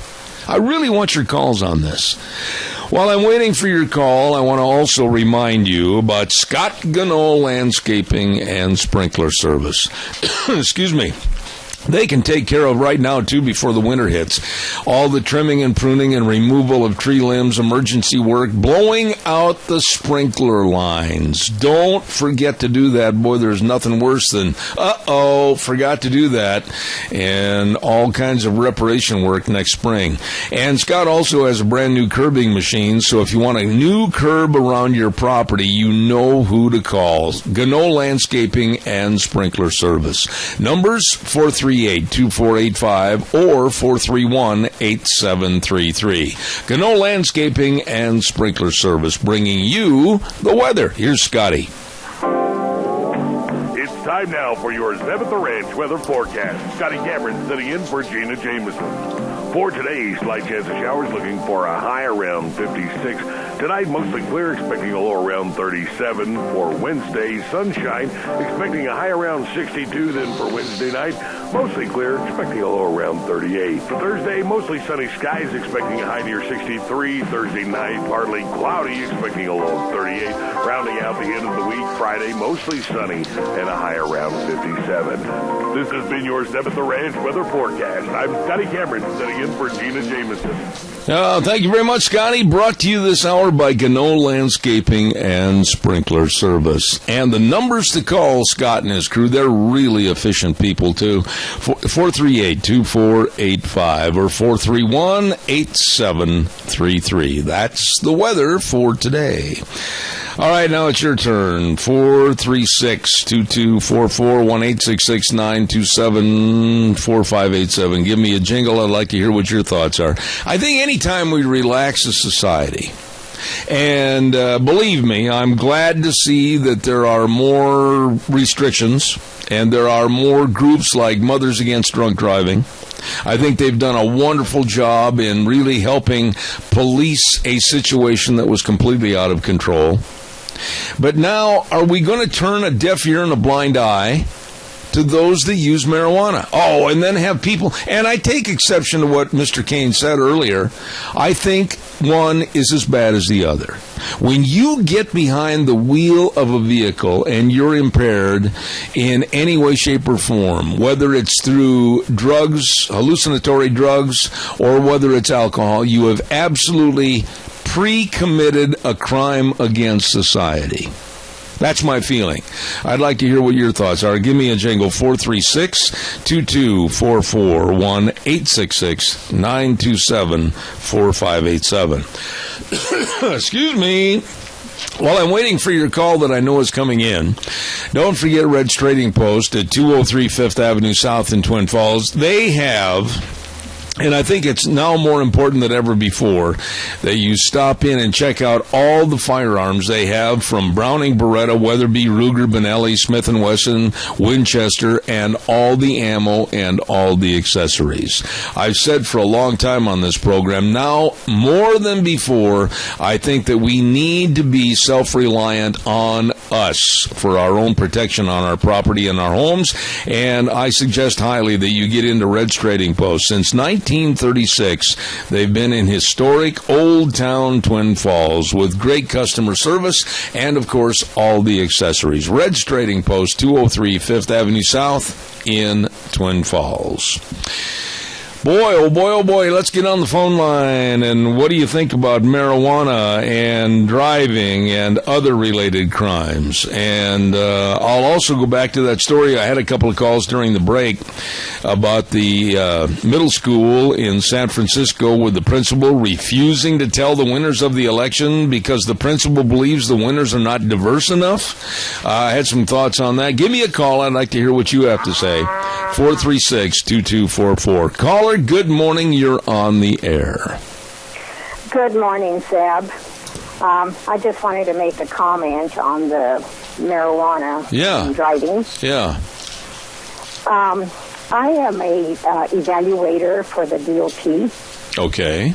And they, when the question came up about different states legalizing it, the DOT does not accept that, so marijuana is totally not acceptable for driving.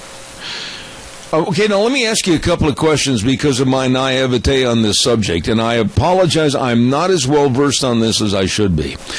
Do the DOT members look at marijuana in the same vein as alcohol and abuse of alcohol behind the wheel? Is it in the same category? Yes. Okay, and how did they discern that they were going to leave it in that same category? And was there a lot of discussion as to what's happening in states like Colorado and Washington and other very liberal states that want to legalize it? Actually, I don't believe there was any discussion at all. It was just a total no. Okay. Myself personally, and you've got to help me on this because you're an evaluator and you know so much more about this than I do. How can anybody in their right mind look at marijuana or any drug or any inducement that those drugs would perform in trying to change or alter people's personalities, which alcohol does the same thing? Why can't they be on the same level, and why can't they be discriminated against as detrimental to society? Well, they are. There's no question about it. It's just the people that do want to legalize it, they have other reasons for that. Either they want to use it, there's always money involved, and so, but there's no question about the fact that it impairs abilities to drive either machinery. And it's not just driving, but it's safety-sensitive jobs, where a person is not allowed to use that. And sometimes I've had people that bring me, doctors' letters saying they have to have it, and that kind of thing. But that's not valid. It's just like any other prescription drugs that says you cannot operate machinery or drive, while you're under the influence. Now, marijuana stays in the system for a long time, way more than alcohol. And so if sometimes when people say, I only use it on my days off, well, if the drug is in the system for, 6 weeks or more, then, it's still impairing the person when they're driving, even though they only use it when they're not working. So it's totally unacceptable. What I find so ridiculous, and again, you know more about this than I do, but I find it so ridiculous that, and I admit, I'll be the first to admit that in my younger days I've done a lot of stupid things, okay? But I am glad that there has been a crackdown on drunk driving and alcohol abuse. I am glad. But if they're going to crack down on the husband and wife that maybe have been to a restaurant and maybe have had 3 glasses of wine, and the law says that maybe they're impaired, my goodness, I think the same law should come down and crack down as hard or maybe even harder on the person or persons that sit in the back of a factory and get high on marijuana and then drive down the interstate at 80 miles an hour. Yeah, well, I don't know. The DOT does check their random testing, that type of thing. I don't know how they do it, like when they do a DUI. DUI means under the influence, right? To be under the influence of alcohol or any other drug. And so, but they have to do testing in order to be able to prove that indeed this person, a lot of times it doesn't get done. Unless there's an accident or something, and then they do a blood test, not just I don't know that there's like a breathalyzer for alcohol. I don't know that there's such a thing for testing new marijuana unless they, take them to the hospital. If you were listening to that last interview with Art Kane out of Colorado, I found something that was kind of almost laughable, and I want to throw this at you real quick.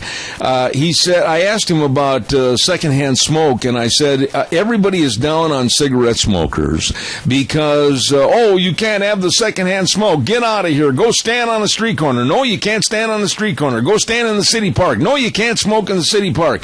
But yet they will legalize marijuana. What is the difference between secondhand smoke of a cigarette and or marijuana? Why is one favorable over the other? Well, actually, marijuana is stronger. It's not like back in the 70s. I understand that it's way more stronger, like even 10 times or more stronger now than it used to be then. But the damage, there is damage either way. Uh-huh. And sometimes people say, like I will get somebody that comes in and they say, well, my father has cancer or HIV and he's got to have it and I wanted to be with him. So then when I went to work, they tested me, and I was positive, but I know that I haven't used it. Well, is it possible for me to get it just from being around somebody that's smoking it? It's possible. Mm-hmm. You know what? The DOT doesn't care how it got in your body. If it's there, you tested positive, then you're breaking the law. I can't thank you enough. And someday, if you would come to the lunch bunch at Denny's, preferably this Thursday, I would love to buy your lunch for the information that you've given this morning. And I say this and I mean this. God bless you for your call. Thank you so much. Okay. Thank you, Zach. Thank you. Nice lady right there and very informative. Thank you very, very much. I like that. Scows CarQuest Auto and Truck Parts. Scows, of course, with locations in Rupert, Heyburn, and Burley. And since 1949, every detail matters. Parts, sales, and service. And, of course, Scows CarQuest over in Rupert at 323 East 8th Street, Highway 25. CarQuest of Burley, 518 Overland in Burley. And the big Scows Truck Center at I-84, exit 211. They know what they're doing. And now make sure that you're ready for winter with batteries and all the liquids you need. My goodness sakes, they've got it all, including all the tools you need for this winter, too. Scows CarQuest Auto and Truck Parts. Rupert, Heyburn, and Burley, where they always say every detail matters at Scows. Really good people.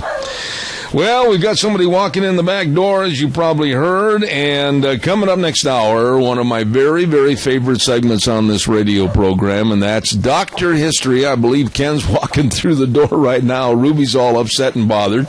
And then at 10:30 this morning, don't forget Tori Richards with Watchdog.org, and we're going to be talking about the absolute waste of our money through the EPA. And you are listening to Zeb at the Ranch. Make sure you're hearing everything. Contact Mount Harrison Audiology for a hearing screening.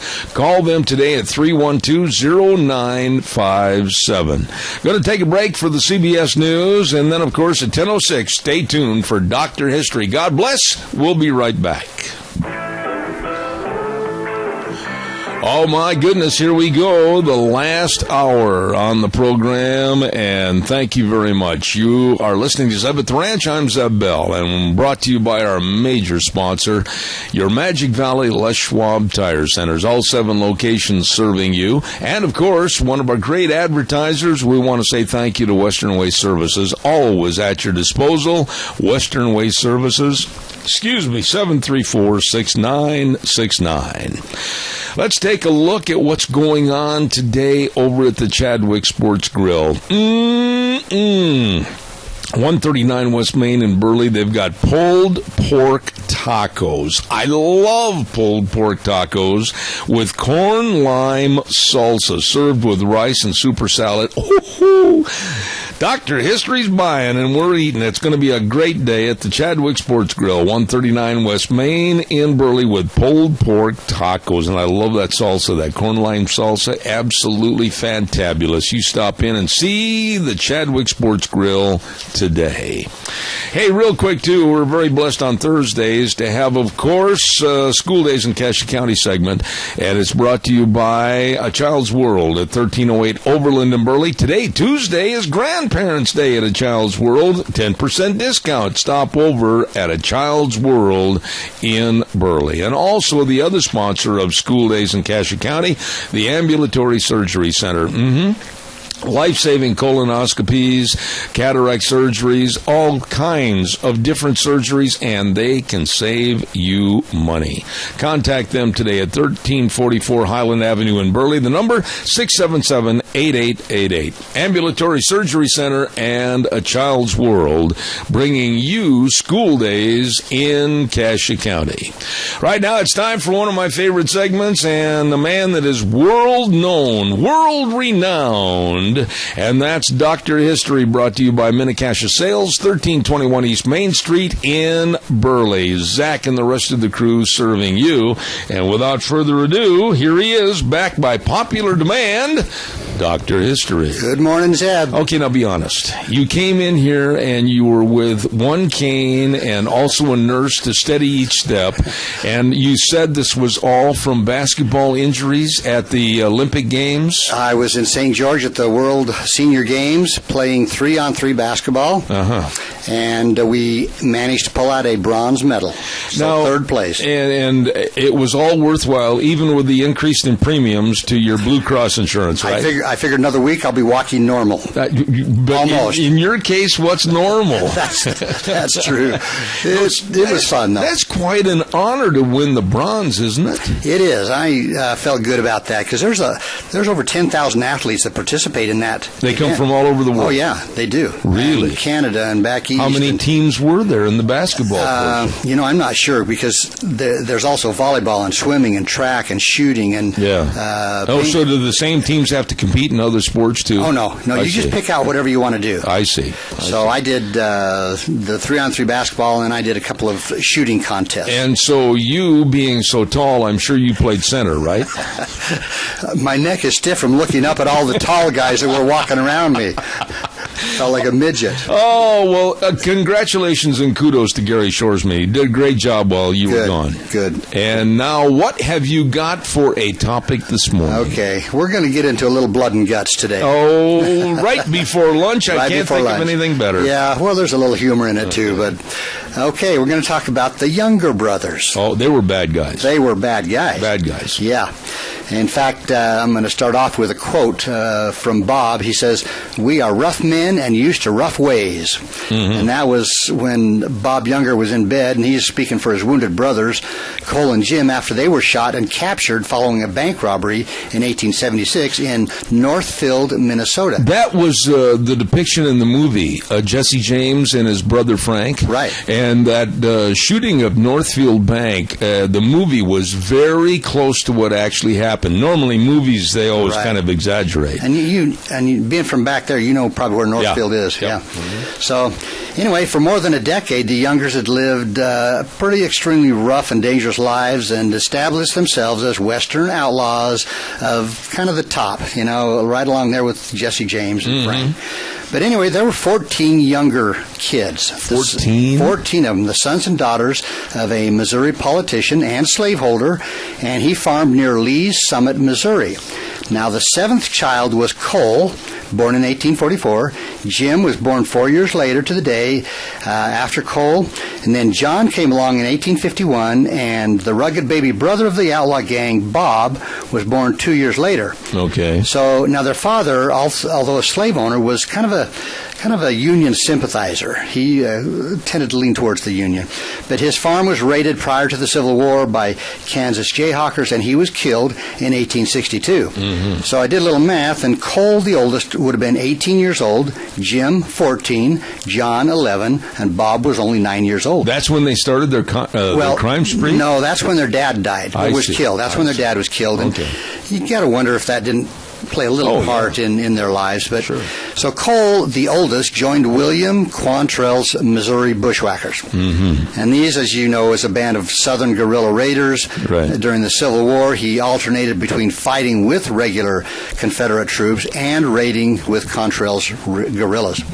Now, Cole Younger, he was highly skilled with a gun, and during a skirmish between Quantrell's force and Federal troops on November 10th, 1861, Cole killed his first man with a remarkable pistol shot that was measured at 71 yards.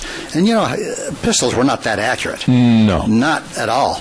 And the recoil. Wow. Yeah, but anyway, the following year in the Kansas City saloon on Christmas Day, Cole encountered one of the men responsible for his father's murder and shot him to death. So, like I say, we're starting out with a lot of bad stuff going on here. Anyway, stationed in Texas in 1863, Cole met 16-year-old Myra Bell Shirley. Now, the relationship between Cole and Myra Bell, who later became notorious as... Oh, no. Let me guess. Belle Starr? Belle Starr. You're kidding. Nope. And this is one that's kind of been exaggerated and fictionalized in Western stories and literature. And really? Starr herself did a lot to embellish these facts of their relationship, and she claimed that her daughter Pearl, that Cole was the father. Now, again, you got to take that with a little grain of salt. Okay. So, all right. But anyway, hoping to avenge his father's murder, Jim, the number 2 boy, followed Cole into the ranks of Quantrell's raiders. Jim remained with the guerrilla leader throughout the remainder of the war, and raiding and looting and acquiring the outlook and attitude of an outlaw. And that's basically what these guys were. That's all Quantrell's raiders was anyway, was a bunch of outlaws. They were. I mean, they were ruthless, and I'll tell you a little more about that. But now, young John, he was the number 3 boy. He became increasingly bitter and moody after his father's murder, and at the age of 15, he killed his first man. Oh, my goodness. And it occurred while John was arguing with a man who slapped him with a dead fish. Now, I'll tell you what right there. That has been the cause of a lot of people's demise when they're slapped with a dead fish. Yep. And then threatened him with a slingshot. Was it a carp? I don't know. But then he threatened him with a slingshot. Okay. Now, that guy... Are you serious? I'm thinking was not too bright. Yeah. Because John responded by producing a revolver and shooting him. So yeah, but he couldn't wipe that smell of that dead carp off of him, for heaven's sake. Well, he went to trial, and a jury acquitted him on the grounds of self-defense. With a dead fish. That's right. Keep going, Doc. Okay, that's about as good as it gets. Okay. But anyway, after his mother died in 1870, John grew even more murderous and bad. I mean, they just went downhill from there, the boys did. Yeah. But after the war, Cole returned to Lee's Summit, where he encountered a neighbor, Frank James. Frank, a former also Quantrell rider, introduced him to his brother Jesse James, who had also been with Quantrell. Right. Well, a few weeks later, Frank and Cole are thought to have teamed up to lead the first daylight bank robbery in the United States on the morning of February 13th, 1866 in Liberty, Missouri. Right. I've been there. Okay. And a dozen desperados rode to the Clay County Savings Bank. Two of them dismounted, entered the bank, and came out with grain sacks bulging with more than $57,000. That was a lot of money. That was huge, And as the bandits thundered out of town, whooping and yelling, and they gunned down a passerby that was just on the street. That's all I can say. These guys were pretty ruthless. Yeah. So, anyway, Cole and several family members spent the next few months enjoying the holdup profits in Texas and Louisiana. And when Cole returned to Missouri, the Younger brothers and the James brothers organized a bandit gang that ran for years. And, of course, this is where we get the James Younger gang. Yeah. But the aggressive, ruthless Jesse became the acknowledged leader of the gang. But Cole never really got along with Jesse, and he actually led several robberies himself. So the James Younger gang committed holdups throughout Missouri and the surrounding states, and in time, almost every bank, train, or stagecoach robbery was attributed to the bold outlaw band. That might be a good place for a break. Okay, Dr. History talking about the Cole Younger gang and the Jesse James gang, and we'll be right back with more. But right now, don't forget Mini-Cash Sales, 1321 East Main Street in Burley, with Zach and the rest of the crew. And right now, I want to really tell you about upgrading your windows. They've got the Western windows and can help you save on your heating bills this winter. Please give them a call. Please stop in and see them. They've got everything from shingles to lumber packages, carpet. They've got all the Tartar Farm and Ranch gates and panels, everything at Mini-Cash Sales. Sponsoring Dr. History, and they're located at 1321 East Main Street in Burley. And now, like the cereals on Saturday morning, back to Dr. History. Here we go. Well, the Youngers, they maintained their home base in Missouri and would just scatter out and do various robberies and one thing and another. But when pressured by the law, they left the state and usually went over into Texas. Now, Jim, who had finished the Civil War in a military prison, returned to Lee Summit and quietly worked the family farm until he began helping Cole and the James brothers to rob banks. I mean, it's a better profession, pays more, right? Well, temporarily. Than farming. Yeah. So, anyway, when Bob joined the gang as a teenager, he pursued the outlaw's life with no regrets. Now, John also eagerly embraced the outlaw life. And following a train robbery in 1874, John and Jim took refuge at the home of a friend. Mm-hmm. Now, several weeks afterward, they were located by Pinkerton agents. This is bad. Yeah, these guys were good. So, Pinkerton agent Lewis Lull, John Boyle, and a deputy sheriff named Ed Daniels. Well, they began snooping around the neighborhood in an attempt to capture Jim and John. Mm-hmm. Well, the Younger brothers, the two of them, rode after the lawmen. In other words, they didn't want to be found, but they didn't want to be hunted, so they went hunting after the law. Oh. So kind of a turnaround there. I see. Okay, so they caught them, so to speak. Jim and John found these three lawmen, and Jim whipped out a set of revolvers, and John leveled a shotgun and ordered the stunned officers to disarm themselves. Well, Jim dismounted to collect the weapons, and Lull, who was the Pinkerton agent, suddenly pulled out a pistol from his hip pocket and shot John in the throat. Oh, my. Now, John still emptied both barrels of his shotgun into Lull, who died the next day in a nearby house. Now, Daniels managed to shoot Jim in the leg, but the Youngers turned their fire on the deputy and gunned him down. Well, the third guy, Boyle, abandoned his dying companions and spurred to safety, and while John collapsed and died, Jim arranged for friends to take care of John's body, and then he took off. So John Younger got killed. He's dead now. Okay, he's gone. So now we're down to three. Adios. Now, Cole and Bob were in Mississippi when they read about the shootout in the newspaper. Okay. Now, in kind of an unusual move, the James Younger gang ventured north, clear into Minnesota, which is, again, is your old stomping ground. Yeah, let me ask you a question, though. And this is kind of one that I've thought about for a long time. the communication factors back in those days was very limited, and people didn't really have good photographs or anything of people.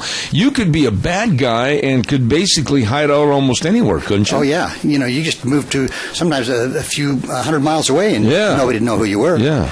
So, but anyway, they went into Minnesota in 1876 and intending to take a bank there, and it's unclear what prompted them to make a strike so far from their home territory, but the plan was likely the suggestion of a gang member by the name of Bill Chadwell. Now, he was a native of Minnesota, and so he was familiar with the territory. I see. And I would think that, if you're familiar with the mountains and the hills around, you'd have an advantage. So he was familiar with the area. So the gang selected a bank in the town of Mankato. Oh, yeah. But they were frightened away by a crowd of pretty tough-looking citizens. They decided they didn't want to tackle them. So they shifted their target to the First National Bank of Northfield. This is where it gets rough. The bad. 1876, September. So the 8 bandits donned their linen dusters to hide their weapons and rode into Northfield. Now, they kind of spread out, and some watching one end of town, some the other end of town. Right. The robbery was really a total failure. I mean, it resulted in the deaths of gang members Chadwell and Miller. Now, Bob's horse was shot in the head, and when Bob sprinted for cover, a rifle bullet tore along his right arm to the elbow. Now, Jim, being a good brother, he spurred onto the scene. Now, if you can picture this, with his reins in his teeth and a revolver in each hand. Just picture that. Yeah. While Cole galloped by and he picked up Bob. So the Youngers, the Jameses, and Charlie Pitts fought their way out of Northfield, but the area was soon swarming with posses, and with the wounded Bob barely able to stay in the saddle, and Jim and Cole having to ride double, the gang couldn't move quickly, and worse yet, the only one familiar with the region, Bill Chadwell, lay dead in the streets of Northfield. So that took away their advantage of knowing... He was kind of their tour guide. Right, and he was dead. Yeah. So anyway, after a few days, the James brothers split from the rest of the gang and escaped after Jesse unsuccessfully tried to convince the others to abandon Bob Younger. Okay, now let me ask you a question. In the movie, the Younger brothers were basically shot to pieces, all of them. Frank James got shot and wounded, but Jesse never did get a bullet hole. No, and he tried to convince them to leave Bob, who had been wounded, and just keep going. Yeah. Well, they didn't, obviously. And anyway, Cole, Jim, Bob, and Pitt struggled through unfamiliar countryside, and they had clashes with posses, and they got wounded. A final shootout erupted with a 7-man posse, and this is what you were talking about, Cole. Cole was shot 11 times. Jim and Bob were hit 5 times each, but they weren't dead. Oh, wait a minute. 11 times? 11 times. Have you ever heard of Swiss cheese? That's what it would look like. Now, when a wagon brought the brothers to the nearest town, the severely wounded Cole, who'd been shot 11 times, managed to stand up and make a sweeping bow to the ladies who were watching on the street. He was shot 11 times and he bowed to the girls? Yeah, well, you got to impress when you can, So the Youngers pled guilty in order to escape hanging and were sentenced to life in prison.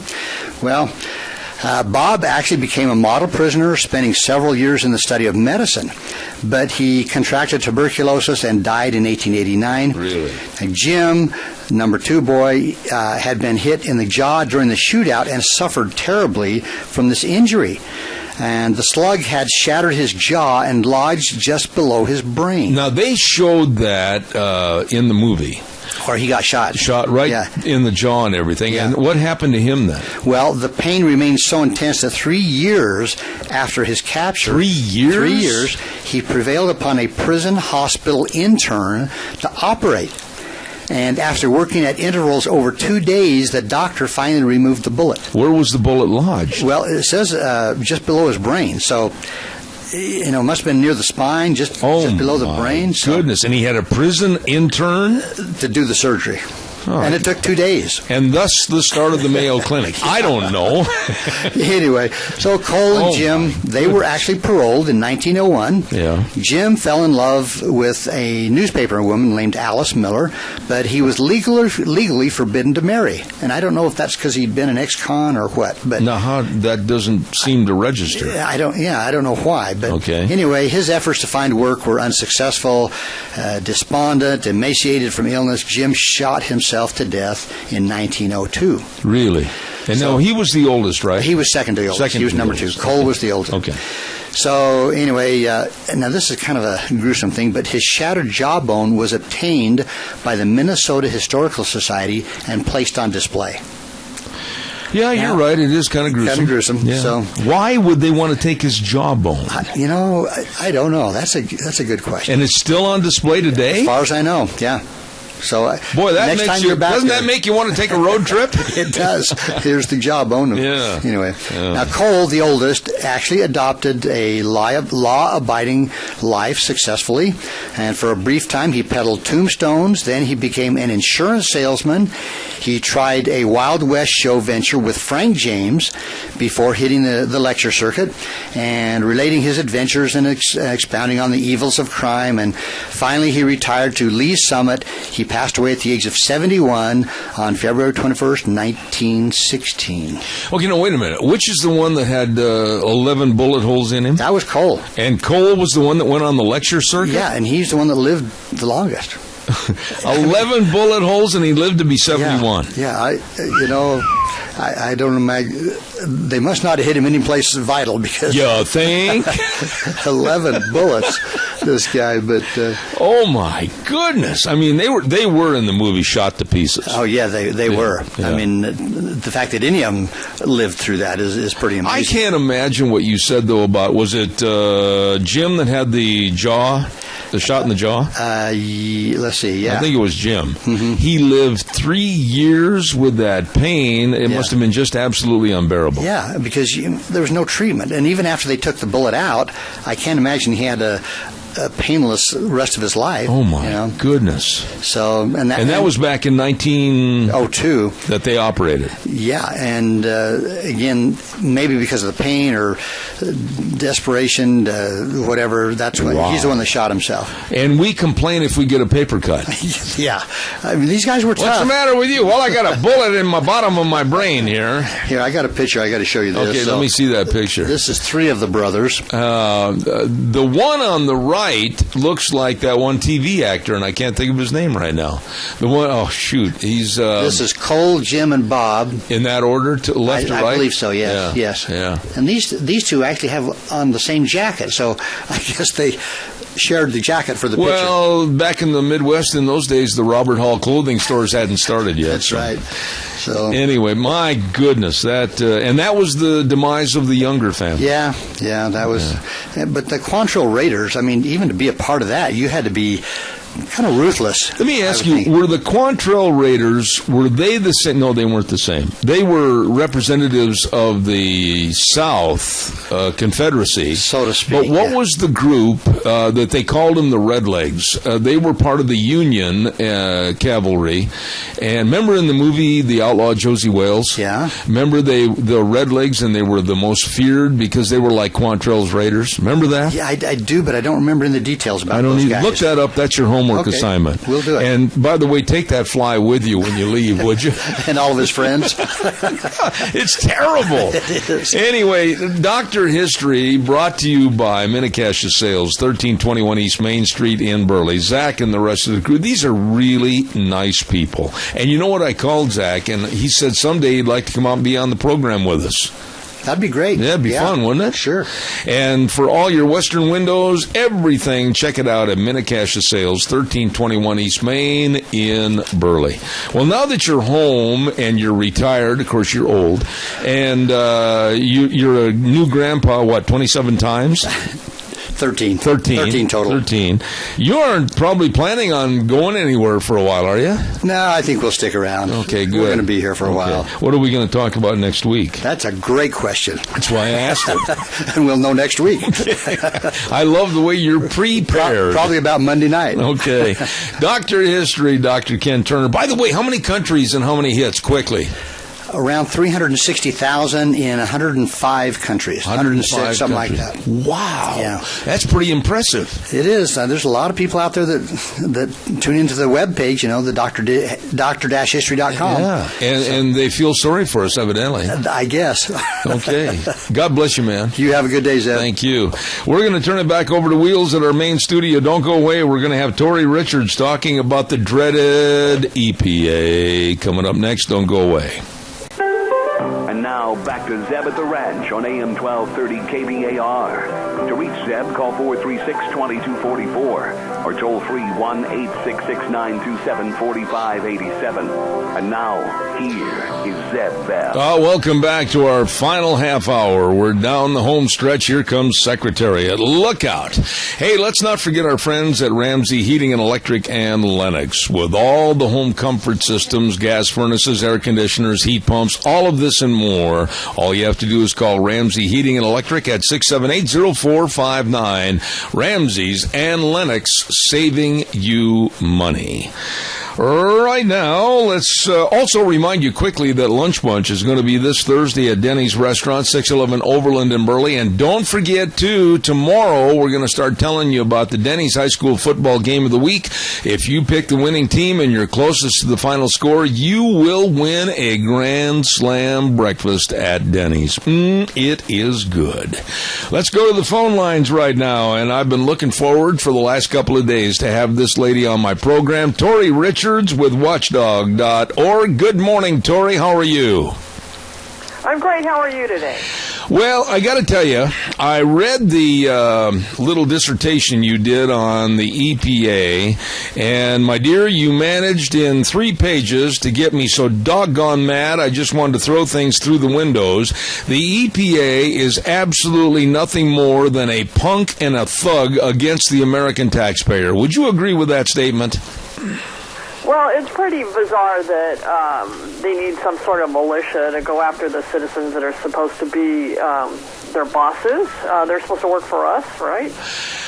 Explain that. How in the world and why in the world are we, the American public, letting this happen? They've got a budget, according to your story and some of my other sources, well over $8 billion with a B dollars a year. Why are we letting us be subjected to this kind of thuggery? You know what? These budgets, I think they're thousands, if not millions of pages long. I don't even think the members of Congress know what's in there when they pass the budget to fund it. This was proved by the fact when I contacted 2 of them and showed them this survey, they were just outraged. One of them wants to haul Gina McCarthy, who's the head of the EPA, into a hearing to ask her to go over these expenditures and defend them, if possible. And another one is hoping to partially defund them when the budget talks come up. Last year, if you recall, they tried to do that with Homeland Security and illegal immigration. And then everyone was crying foul about how could you let the government shut down. And that Congressman Louis Gohmert, he told me we picked the wrong thing. We should have picked Obama's pet project, which is the EPA. Yeah. So stay tuned for that. I don't know if that will happen. We can only hope. Well, Tori, let me ask you this, and let's go back to the evolution, if you will, of the EPA. Now, I'm going to say some things, and if I'm wrong, I want you to correct me. Number one, we as American citizens have sat back and watched this evolvement of the EPA, a group of thugs and punks that have never been appointed by Congress. Basically, they've assumed a lot of their own power. Why? Why haven't we, the American public, said enough and gone in and pulled the cork out of the bottle? You know what? It's actually a bipartisan agency that was started under Nixon, if you could believe it.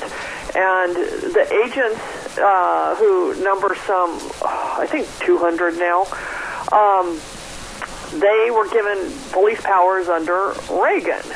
Now, I doubt Reagan envisioned that it would turn into like it is, and we can talk about some of the examples where they just storm hapless citizens who happen to have everyday items in their house. It was probably meant as, hey, you know, if they're out at some of these sites and they need to arrest somebody, they need to be able to do that. I don't think they envisioned, you know, night vision goggles and 300 millimeter weapons. I don't know if they thought of that, but back in Reagan's day, it was $3 billion, the agency, and now, as you see it, it's about $8 billion. Okay, so they get $8.5 $1.1 billion in round terms. And gee whiz, it sounds like a lot of money, and it is. It's our tax money. They get that per annum to basically go out and tell us that we're breaking the law, we're doing this wrong, we're doing that wrong, shut down our businesses, hand us out hefty fines, try to run us out of Dodge City. They are basically nothing more than thugs. And why isn't somebody doing more investigating as to what they're doing and why?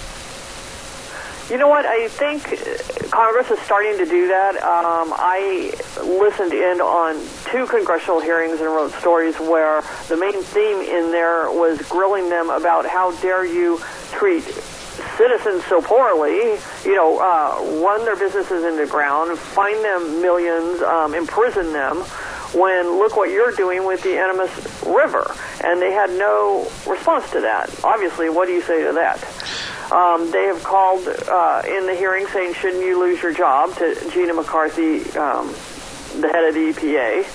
And they don't have an answer to that. If you recall, the VA, the top administrator for the VA lost his job when everything broke loose regarding the wait lists last year.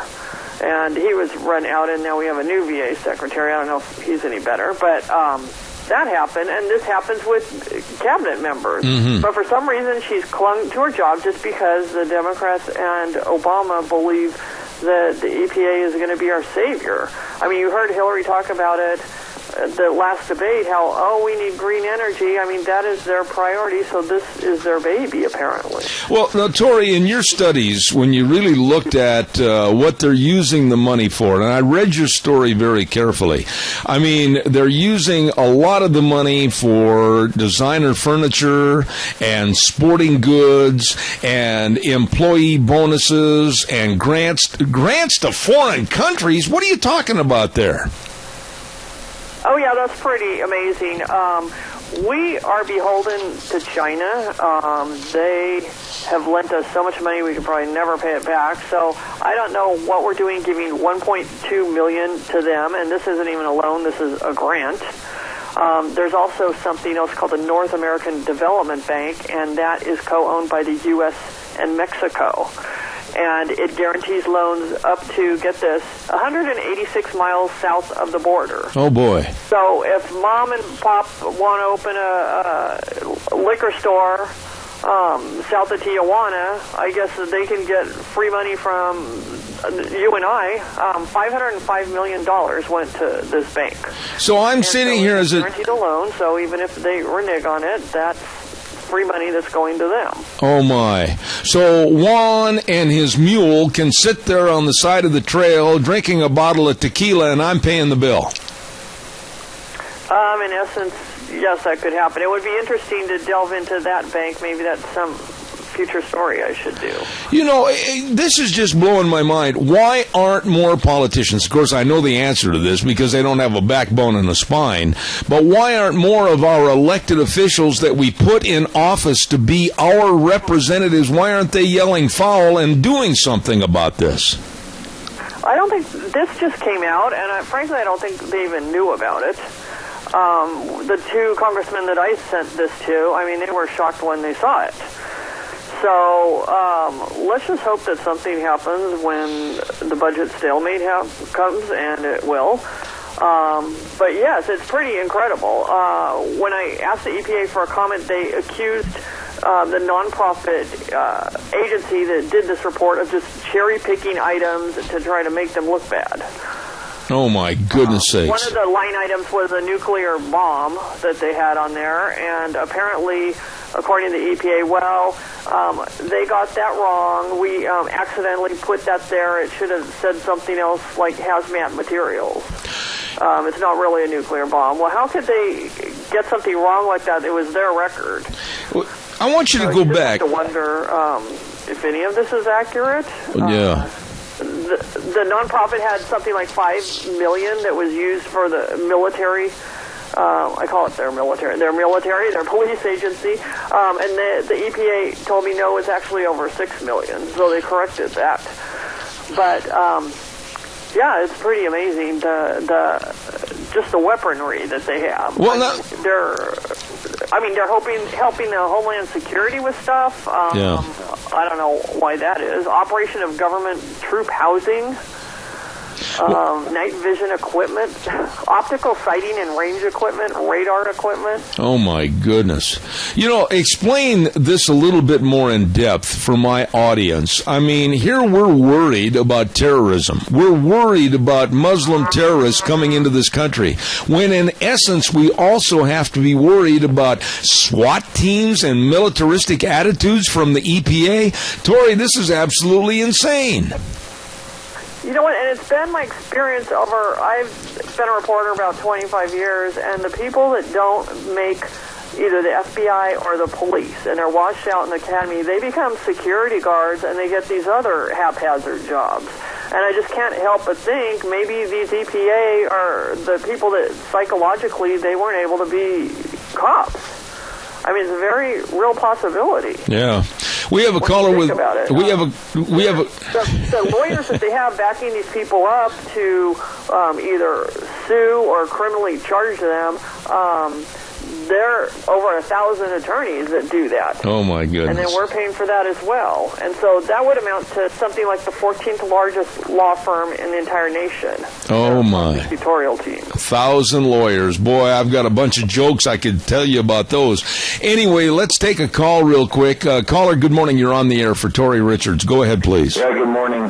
The problem with the EPA and so many of these agencies is that it's totally un-American. They come out and find you're guilty, and then you have to prove yourself innocent. And the taxpayers, of course, pay for all the EPA lawyers, so you bankrupt anybody that they come out against. But is there any light at the end of the tunnel as far as reining in the EPA? It seems like inept Congress, they just keep giving them more money. All right, so I'd like you to comment about that. All right, appreciate your call. Now, along with his comment, Tori, I want to ask you this: we are seeing a lot of discriminatory comments about Planned Parenthood, and we're seeing Texas regarding Planned Parenthood and cutting back on the funding. Could what's going on with the EPA also follow in the footsteps of Planned Parenthood with the American public? It could. Ironically, I think the Animus spill, even though it was horrific, that might have been a blessing in disguise, because now the microscope is on them. And there are no fewer than, I think, one Senate committee and two from the House of Representatives who are looking at the EPA and calling witnesses and having testimony. And so, believe me, they all know what's going on. They've all asked about this. So it just is up to what happens in the budget. I don't think the EPA is in the mood to act like the stormtrooper right now, given that the spotlight is on them. I think they're kind of have a low profile. But in accordance with what the caller... Hope. The more articles that come out and the more that American people are educated on this, the better. Yeah. I found another spill in Georgia that I'm trying to write about. I have one story up on it, but they have just shut their eyes to something that's happening when a private developer is building a housing complex on a hazmat fill with lead and everything else, and it's leaching into a river and a lake. And they've done absolutely nothing, even though they've given them money and they see these reports and they just ignore it and want it to continue on because it'll get rid of the poor population. Tori, when I started writing about the Animus River and the Gold King mine owner who started having run-ins with the EPA back in 2005 when they dumped thousands of tons of lead and arsenic and everything else down a mine shaft that he owned. They just trespassed and without permission in the middle of the night, I guess, just dumped all this stuff down his mine shaft. They don't own that. That's not their property. They didn't ask. So that happened in 2005. And so then here they come wanting access to his mine, the Gold King, 10 years later, and he said, leave me alone, get out of here. Yeah. Look what you did to me last time. And they said, okay, we're going to fine you $30,000 a day until you comply. So they did. And his bill was up to $300,000, and he said, I give. And then the next thing we know what happened, right? Yep. first of all, they walled the thing up, which they shouldn't have done, and that was last year. And if they would have just left it alone, the water would have come trickling out. But they walled it up, which was a really stupid maneuver, in my opinion. And then they punched a hole in it. So, yeah, if you look back at all of this, it's just a kind of a comedy of errors. They had another spill up there a few weeks ago. Right. But I think the press now is onto this, and they're paying attention. And I don't think there's any defense of this on either side of the aisle. So possibly we might see a defunding of it. I know if a Republican got in as president, it would happen for sure. All right. Now, I've got another call, and then I've got time for one other question. Caller, good morning. Quickly, you're on the air.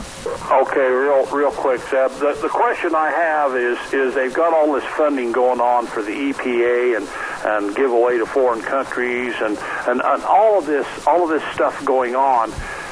Yet, I guess my question is why does Crapo not get involved, or some of these other state guys? We don't hear much about them saying much about this, and yet the seniors can't get a raise. What kind of fallacy is this? That's a good. I appreciate your question. Very good question. Tori, respond to that if you would, please. You know what? It's just like every other agency in the government. It's just bigger than the people. And there's no rhyme or reason why the seniors can't get a raise, why the VA screws up, or you have our military, they're homeless, and they're going to feed and house illegal immigrants. So I don't have an answer. It's just unreal. I mean, but actually this has nothing to do with the states. Unfortunately, it's a federal agency. So the states really have no sway in what they're doing. But do you think, Tori, in your investigative reporting on this story, and you brought to mind in the story Representative Louis Gohmert of Texas and some others, is there a way that we, the consumers, and we, the listeners of this program and other programs, can really build a fire under their feet and their seats in the House of Representatives or Senate and make more of them stand up and say, enough? Our constituents have had enough with the EPA, and stand up and make something of this problem? Or are they all a bunch of cowards and milquetoast that basically are going along to get along? Well, the problem with Congress, as you know, is half of the Republicans side with the Obama and do practically nothing, and then the other half don't. So if you encourage your representative en masse to do something, I think it would be popular, and they would be emboldened to do this. And also your favorite presidential candidate as well, which is a top topic. I think I heard Donald Trump on CNN talking about how the EPA is not really necessary, and the Department of Education. He specifically named those two. In your study, though, I have to ask you this question. You know a lot about what they've done. You know an awful lot about their funding and where the money goes. If we get another Democrat, i.e. Hillary Clinton, the problem, I think, is going to be exacerbated many more times than what it is now under Obama's administration. What about the future as you look into a crystal ball for the growth and the depth of how dangerous the EPA can become? I just think it would be disastrous. I mean, to put more money into solar and wind when it hasn't paid back anything, and then to empower the people to support this. I mean, there will be no end to this. I mean, it's grown steadily by $1 billion practically every year. And then there would be no reason to stop it. There just would be none. So I think that would be the worst thing that could happen, in my personal opinion. But well, I tell you what, American people need to have their voices be heard, and the journalists need to keep writing the articles. And like I said, the best antiseptic is to turn over the rock and let the sunshine see it.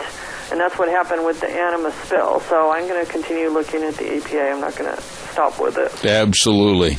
Tori, I really congratulate you. An excellent piece. Tori Richards, ColoradoWatchdog.org. And I'm definitely going to save this, have you back on the program in the future. And the very best to you. God bless and come back soon. Thank you. Oh, thanks. Thanks. And the main site is watchdog.org. All right, sir. I appreciate that very much. I filed under Colorado just because it happened there, but my piece on Georgia, you can go to watchdog.org. All right. Tori Richards, God bless you. Thank you so much. Thank you. Bye-bye. You bet. That lady was excellent, and the story that she has written called Inside the EPA, Military Weapons, Designer Desks, and Nukes. Excellent story, and just lays it out about how wasteful and how ridiculous the EPA really is. $8.1 billion a year of our money, and they're giving some of it to foreign governments. Ay, ay, ay. I got to get the weather in here. Holy mackerel, I'm running late again. Old Wheels over there, he's chomping on the bit. Well, I'll tell you what Scarrows Meats. 331 North Road, Jerome, 324-7657. Don't forget, bring your big game in for processing at Scarrows Meats. And they've got a delicious new twist, wild game bacon. It is absolutely phenomenal. They are so good. Your hometown meat cutter, locally owned custom meat processor for over 20 years, changing the way we eat one delicious bite at a time, and they guarantee everything they sell. Scarrows Meats, 331 North Road, Jerome, 324-7657. And now here's Scotty in for Gina with the weather. It's time now for your Zeb at the Ranch weather forecast. Scotty Cameron sitting in for Gina Jameson. For today, slight chance of showers, looking for a high around 56. Tonight, mostly clear, expecting a low around 37. For Wednesday, sunshine, expecting a high around 62. Then for Wednesday night, mostly clear, expecting a low around 38. For Thursday, mostly sunny skies, expecting a high near 63. Thursday night, partly cloudy, expecting a low of 38. Rounding out the end of the week, Friday, mostly sunny and a high around 57. This has been your Zeb at the Ranch weather forecast. I'm Scotty Cameron, sitting in for Gina Jameson. All right, Scotty, appreciate it so much, and we certainly hope Gina's feeling better tomorrow. Don't forget the weather brought to you this hour by our friends at Scarrows Meats. Like I said, big game processing right there at Scarrows, and they've got that delicious new wild game bacon. Check it out. Give them a call. They are changing the way we eat one delicious bite at a time at Scarrows Meats, 331 North Road in Jerome. Wow, what a day. Now, quickly, I want to remind you, Lunch Bunch is this Thursday at Denny's Restaurant. Don't forget that, 611 Overland in Burley. And we want to be sure and thank, of course, our friends that are helping us with all the door prizes, the gift certificates, and they are Stokes Food Center. Thank you so much, Stokes. Hanson Mortuary, wonderful people. Walmart, always enjoy going in and talking to them. And, of course, Smith's Food and Drug. Thank you all of them. We really appreciate their involvement, helping us at Zeb's Lunch Bunch, and that's going to be this Thursday at 11:30 right there at Denny's Restaurant in Burley, 611 Overland. By the way, let's not forget our major sponsor this morning, and that's, of course, your Magic Valley Les Schwab Tire Centers. All 7 of them. They've always got the tires that you need. They've always got all the other amenities that you absolutely should check out for safe driving, especially going into this late fall and winter. The best in brake service. Yes, sirree, professionally trained technicians, free brake inspections and estimates, and then if you need brakes, premium quality parts and the brake industry's best warranty. All of this and more at your Magic Valley Les Schwab Tire Centers. The best of front end alignment, shocks and struts, batteries. Boy, when you turn the key this winter, you don't want to hear that boom, boom, boom. You want to hear it get up and go. Well, they can help you at your Magic Valley Les Schwab Tire Centers with Lane and Rupert, Dave on Blue Lakes and Twin, Mike and Buell, Mike and Jerome, the Twist family in Paul, John on Poline in Twin Falls, and Randy on Overland in Burley. Yep, your Magic Valley Les Schwab Tire Centers. What's on the menu for tomorrow? Open forum from 8 to 9. Call in tomorrow. And then at 9:06, Dave Bego in Indianapolis, Indiana. Followed then, I've got a gentleman by the name of Ken Walker coming on the air. And he lives up at Riggins, and he's got quite a story about how he was almost ready to lose his private property in that fire and how he was warned by the feds to just let everything burn. You don't want to miss this. It's going to be very interesting tomorrow. And then we're going to have a gentleman on the air talking about repairing your vehicles from Snake River Auto Body, all the dings and dents, a lot of things I didn't know. Going to be really interesting. And then at 10:30, your guess is as good as mine because my guess canceled. I got to get another one. Anyhow, all of that tomorrow right here on Zeb at the Ranch. We'll start at 8:06 and ride till 11 o'clock right here on KBAR 1230 and streaming live on the internet all over the world at ZebBell.com.